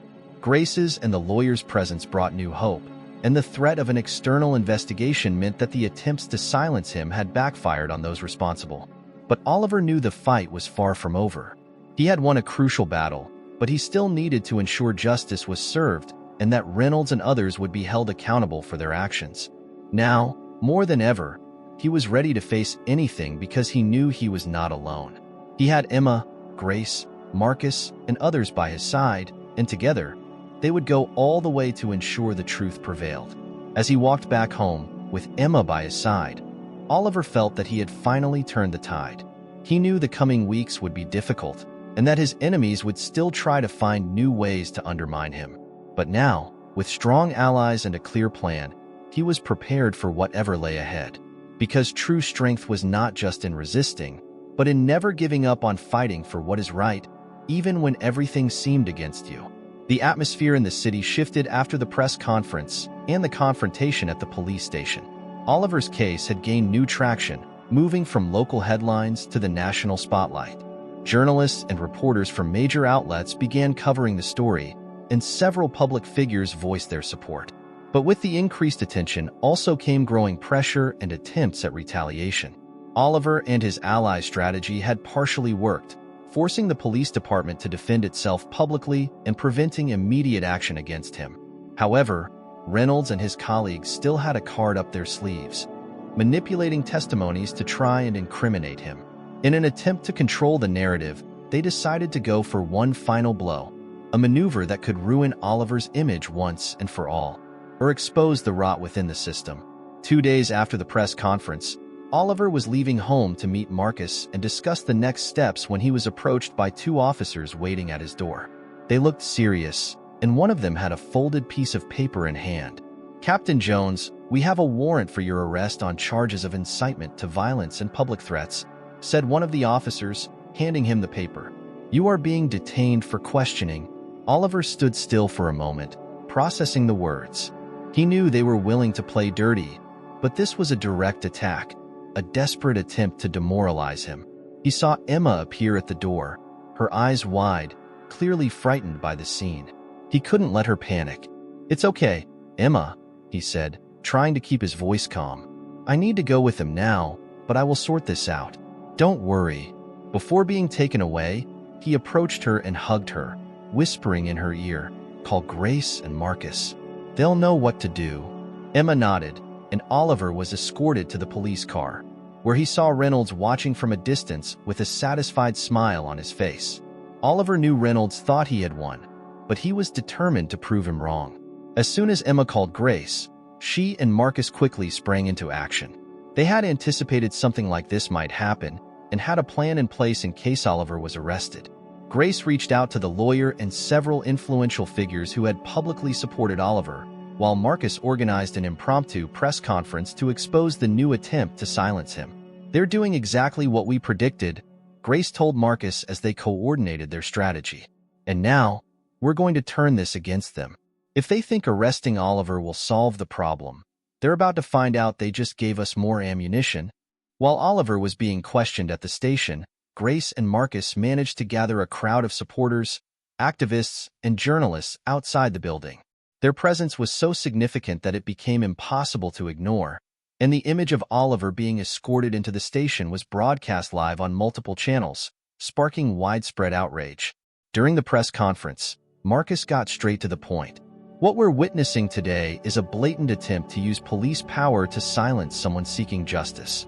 Captain Jones is being falsely accused so that the police can cover up their own failures. And now, with the support of various civil rights organizations, we are demanding a full and independent investigation into these abusive practices.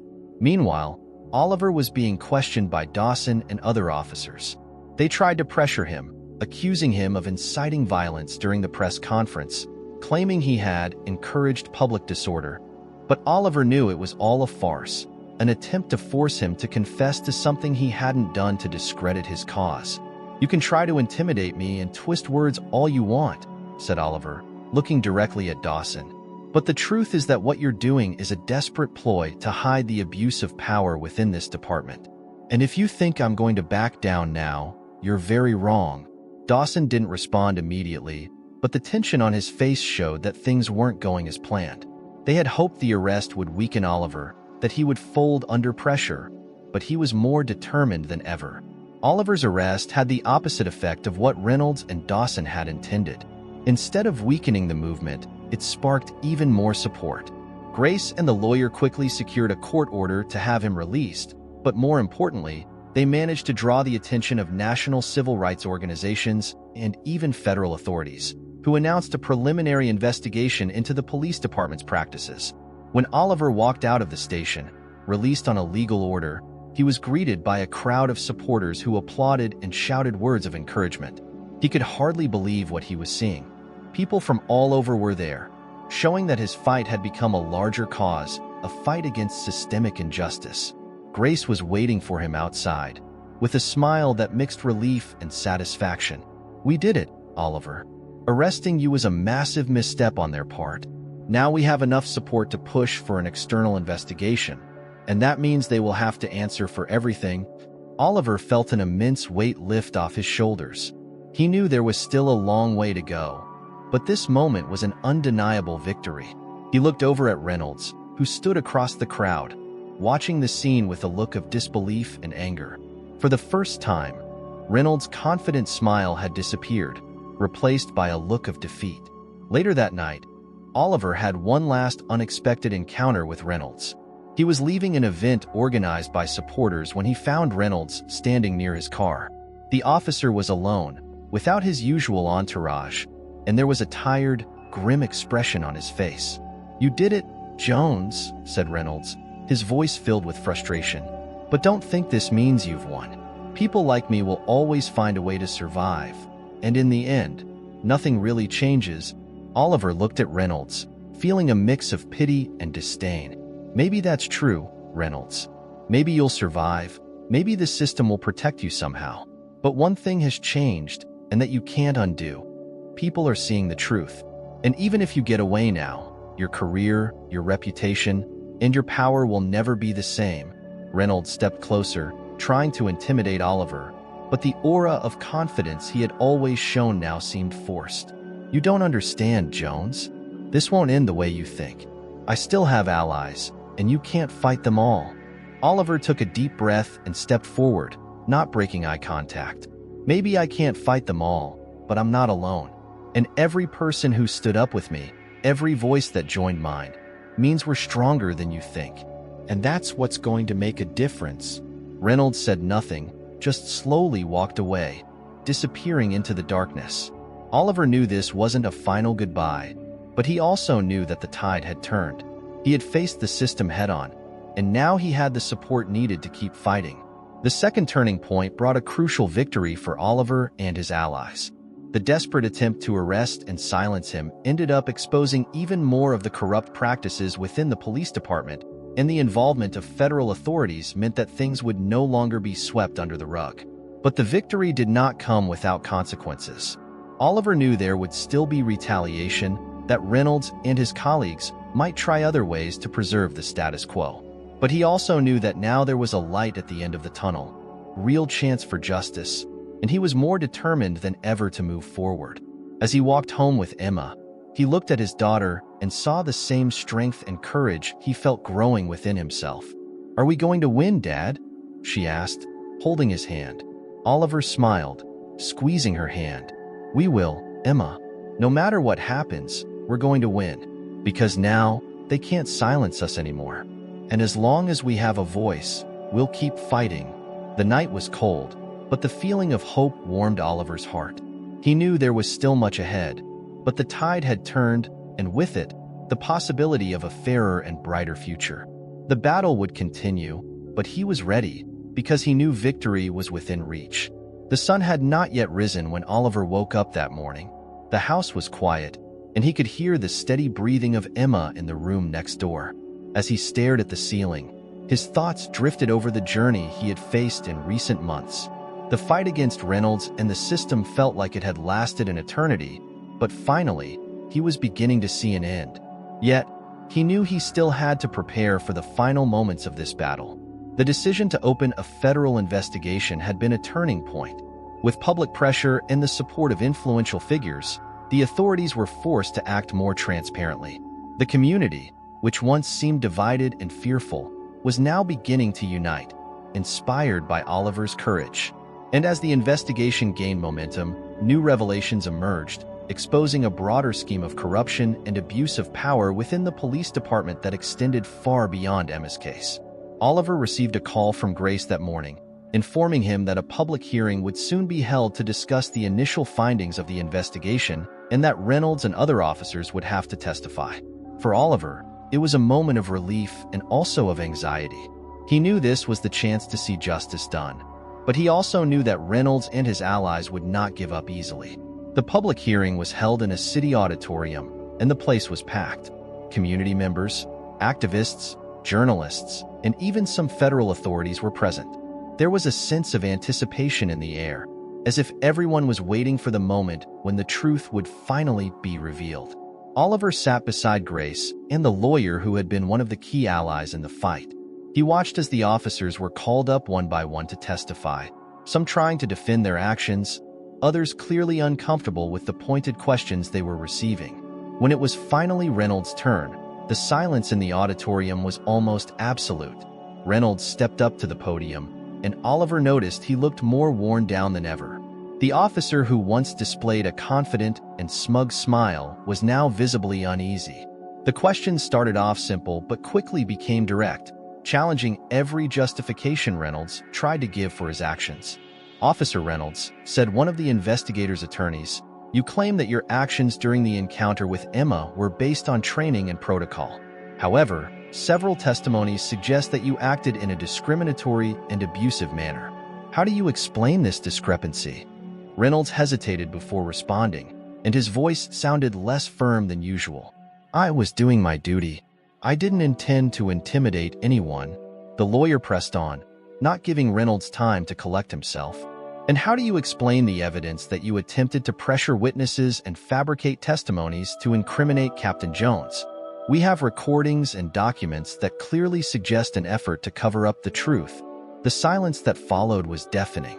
Reynolds tried to stammer a response, but the evidence was piling up against him, and he seemed unable to sustain the lies much longer. Finally, he fell silent, and the look of defeat on his face said it all. When the hearing concluded, there was a palpable sense of a weight being lifted in the auditorium. The evidence presented made it clear that Reynolds and other officers had been involved in abusive and corrupt practices, and public pressure made it impossible for the police department to continue covering up their actions. A more in-depth formal investigation was announced, and several officers, including Reynolds and Dawson, were suspended and under criminal investigation. Oliver felt a wave of emotions as he watched Reynolds being escorted out of the building, no longer wearing the arrogant demeanor he had shown so many times. It was a victory, but it was also a moment of deep reflection. He knew his fight hadn't just been against one man, but against a system that allowed such behavior to thrive. And now, finally, there was a real opportunity for change. Grace approached Oliver, placing a hand on his shoulder. You did it, Oliver. They'll have to answer for everything, and they won't be able to hide it this time. Oliver smiled, but it was a smile full of restrained emotion. I didn't do it alone, Grace. You, Marcus, everyone who joined us, that's what made the difference. And I hope this is just the first of many changes. Later that night, Oliver and Emma were at home, sitting on the couch. She had watched the hearing coverage on TV and was clearly moved by everything that had happened. When he entered the room, she ran up to him and hugged him tightly. "You did it, Dad," she said, her voice muffled against his chest. "I knew you could do it." Oliver held Emma, feeling tears well up in his eyes. "We did it, sweetheart, because you never stopped believing. You were the reason I kept fighting, even when it felt impossible."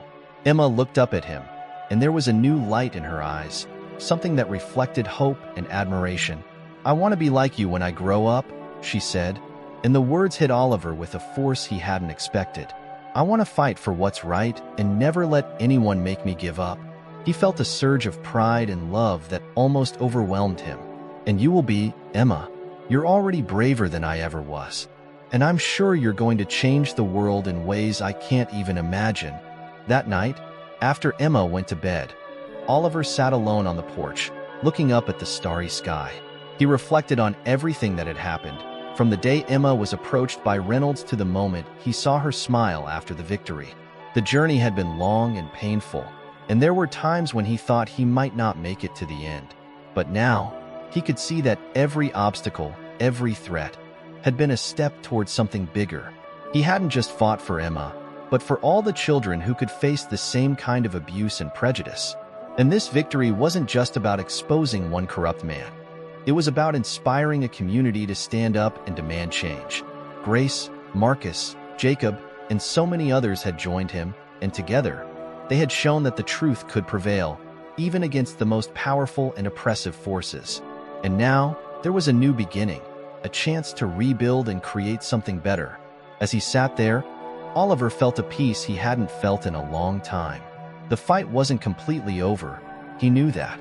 But now he had hope, and with that, a renewed determination to keep making a difference.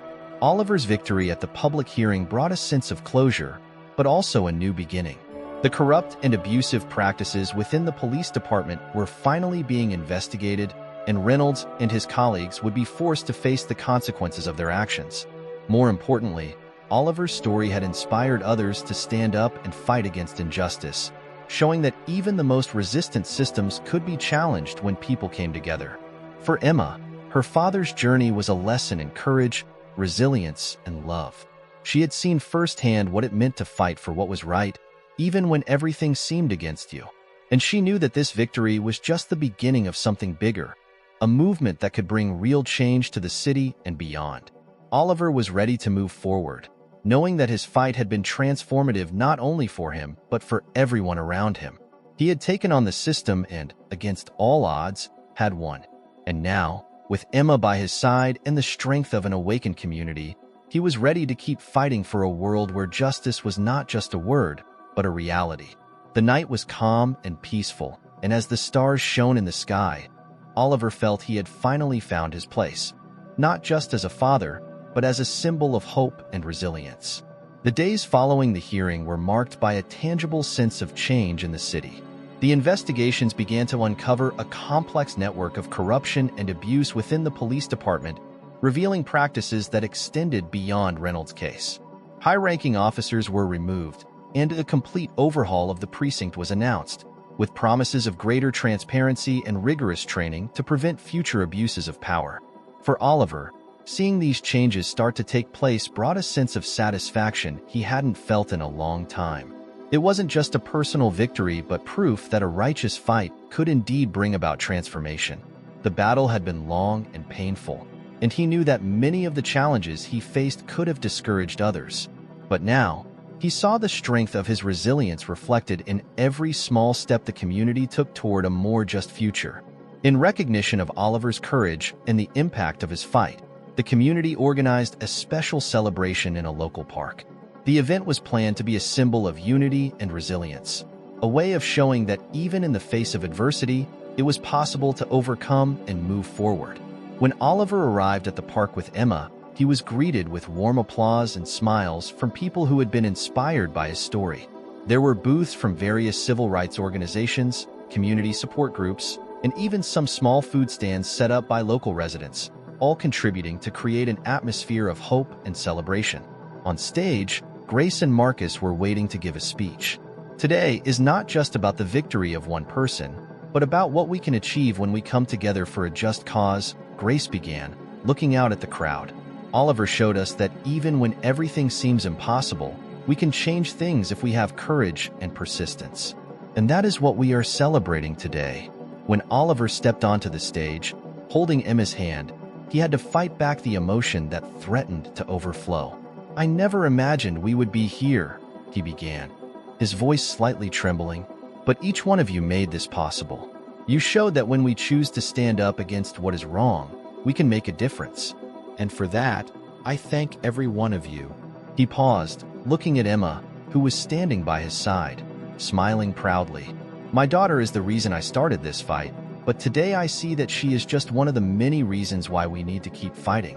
Because every child deserves to grow up in a world where they don't have to feel fear or insecurity because of who they are." The crowd responded with enthusiastic applause, and in that moment, Oliver felt that all the difficulties he had faced finally made sense. He hadn't just stood up for Emma. He had stood up for an ideal, a belief that the world could and should be better. In the days that followed, Oliver began to think about what would come next. Life was finally beginning to stabilize, and he had time to reflect on the future. He knew there was still much to be done, that the system he had challenged would not change overnight. But he also knew that he now had a stronger voice, a platform he could use to continue advocating for justice and equality. One afternoon, while walking with Grace and Marcus through the park where the celebration had been held, they discussed the next steps. "Have you thought about getting involved in something bigger, Oliver? Maybe leading a movement or an organization to help others who are going through what you went through?" Grace asked. Oliver smiled, considering the suggestion. "It's a tempting idea, but I never thought of myself as a leader. I just wanted to protect my daughter." "And that's exactly why you are a leader, Oliver," Marcus said, placing a hand on his shoulder. "Because you acted when others would hesitate. And that's something that inspires people. You showed that we can make a difference, and that's a message that needs to be spread." Oliver knew their words were true, and although he was still processing everything that had happened, he began to envision a future where he could use his story to help other families, other people who felt powerless in the face of injustice. He didn't have all the answers, but he knew he was ready to explore this new journey. That night, Oliver and Emma sat together on the porch, looking up at the stars. It was a simple moment, but full of meaning. The fight that had brought them closer now seemed distant, and Oliver felt a peace he hadn't experienced in a long time. "Dad," Emma said, breaking the silence, "do you think other people will be able to do what you did?" Oliver looked at her and smiled. "I believe so, Emma, because everyone has within them the strength to fight for what's right. Sometimes, we just need someone to show us the way, to remind us that we are not alone." Emma leaned into him, resting her head on his shoulder. "I want to help people, like you did. I want no one to be afraid of being who they are."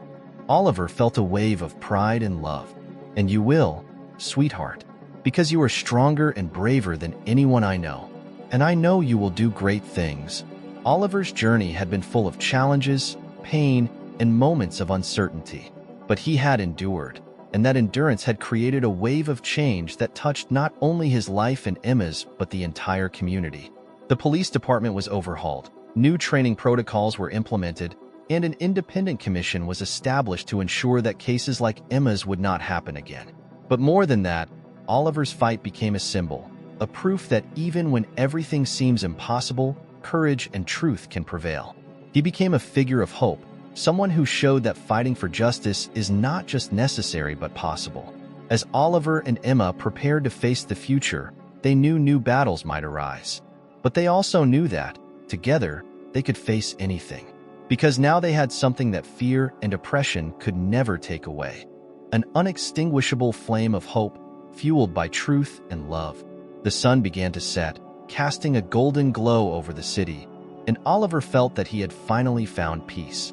He looked at Emma, who was smiling beside him, and knew that all the sacrifice, all the pain, had been worth it, because the victory was not just about winning a battle. It was about creating a world where people could be free to live without fear, and where love and justice could shine, even in the darkest moments. And as the night enveloped the city, Oliver felt that, for the first time in a long while, the future seemed bright. A future built on the values he had fought for, and that now, more than ever, was within everyone's reach.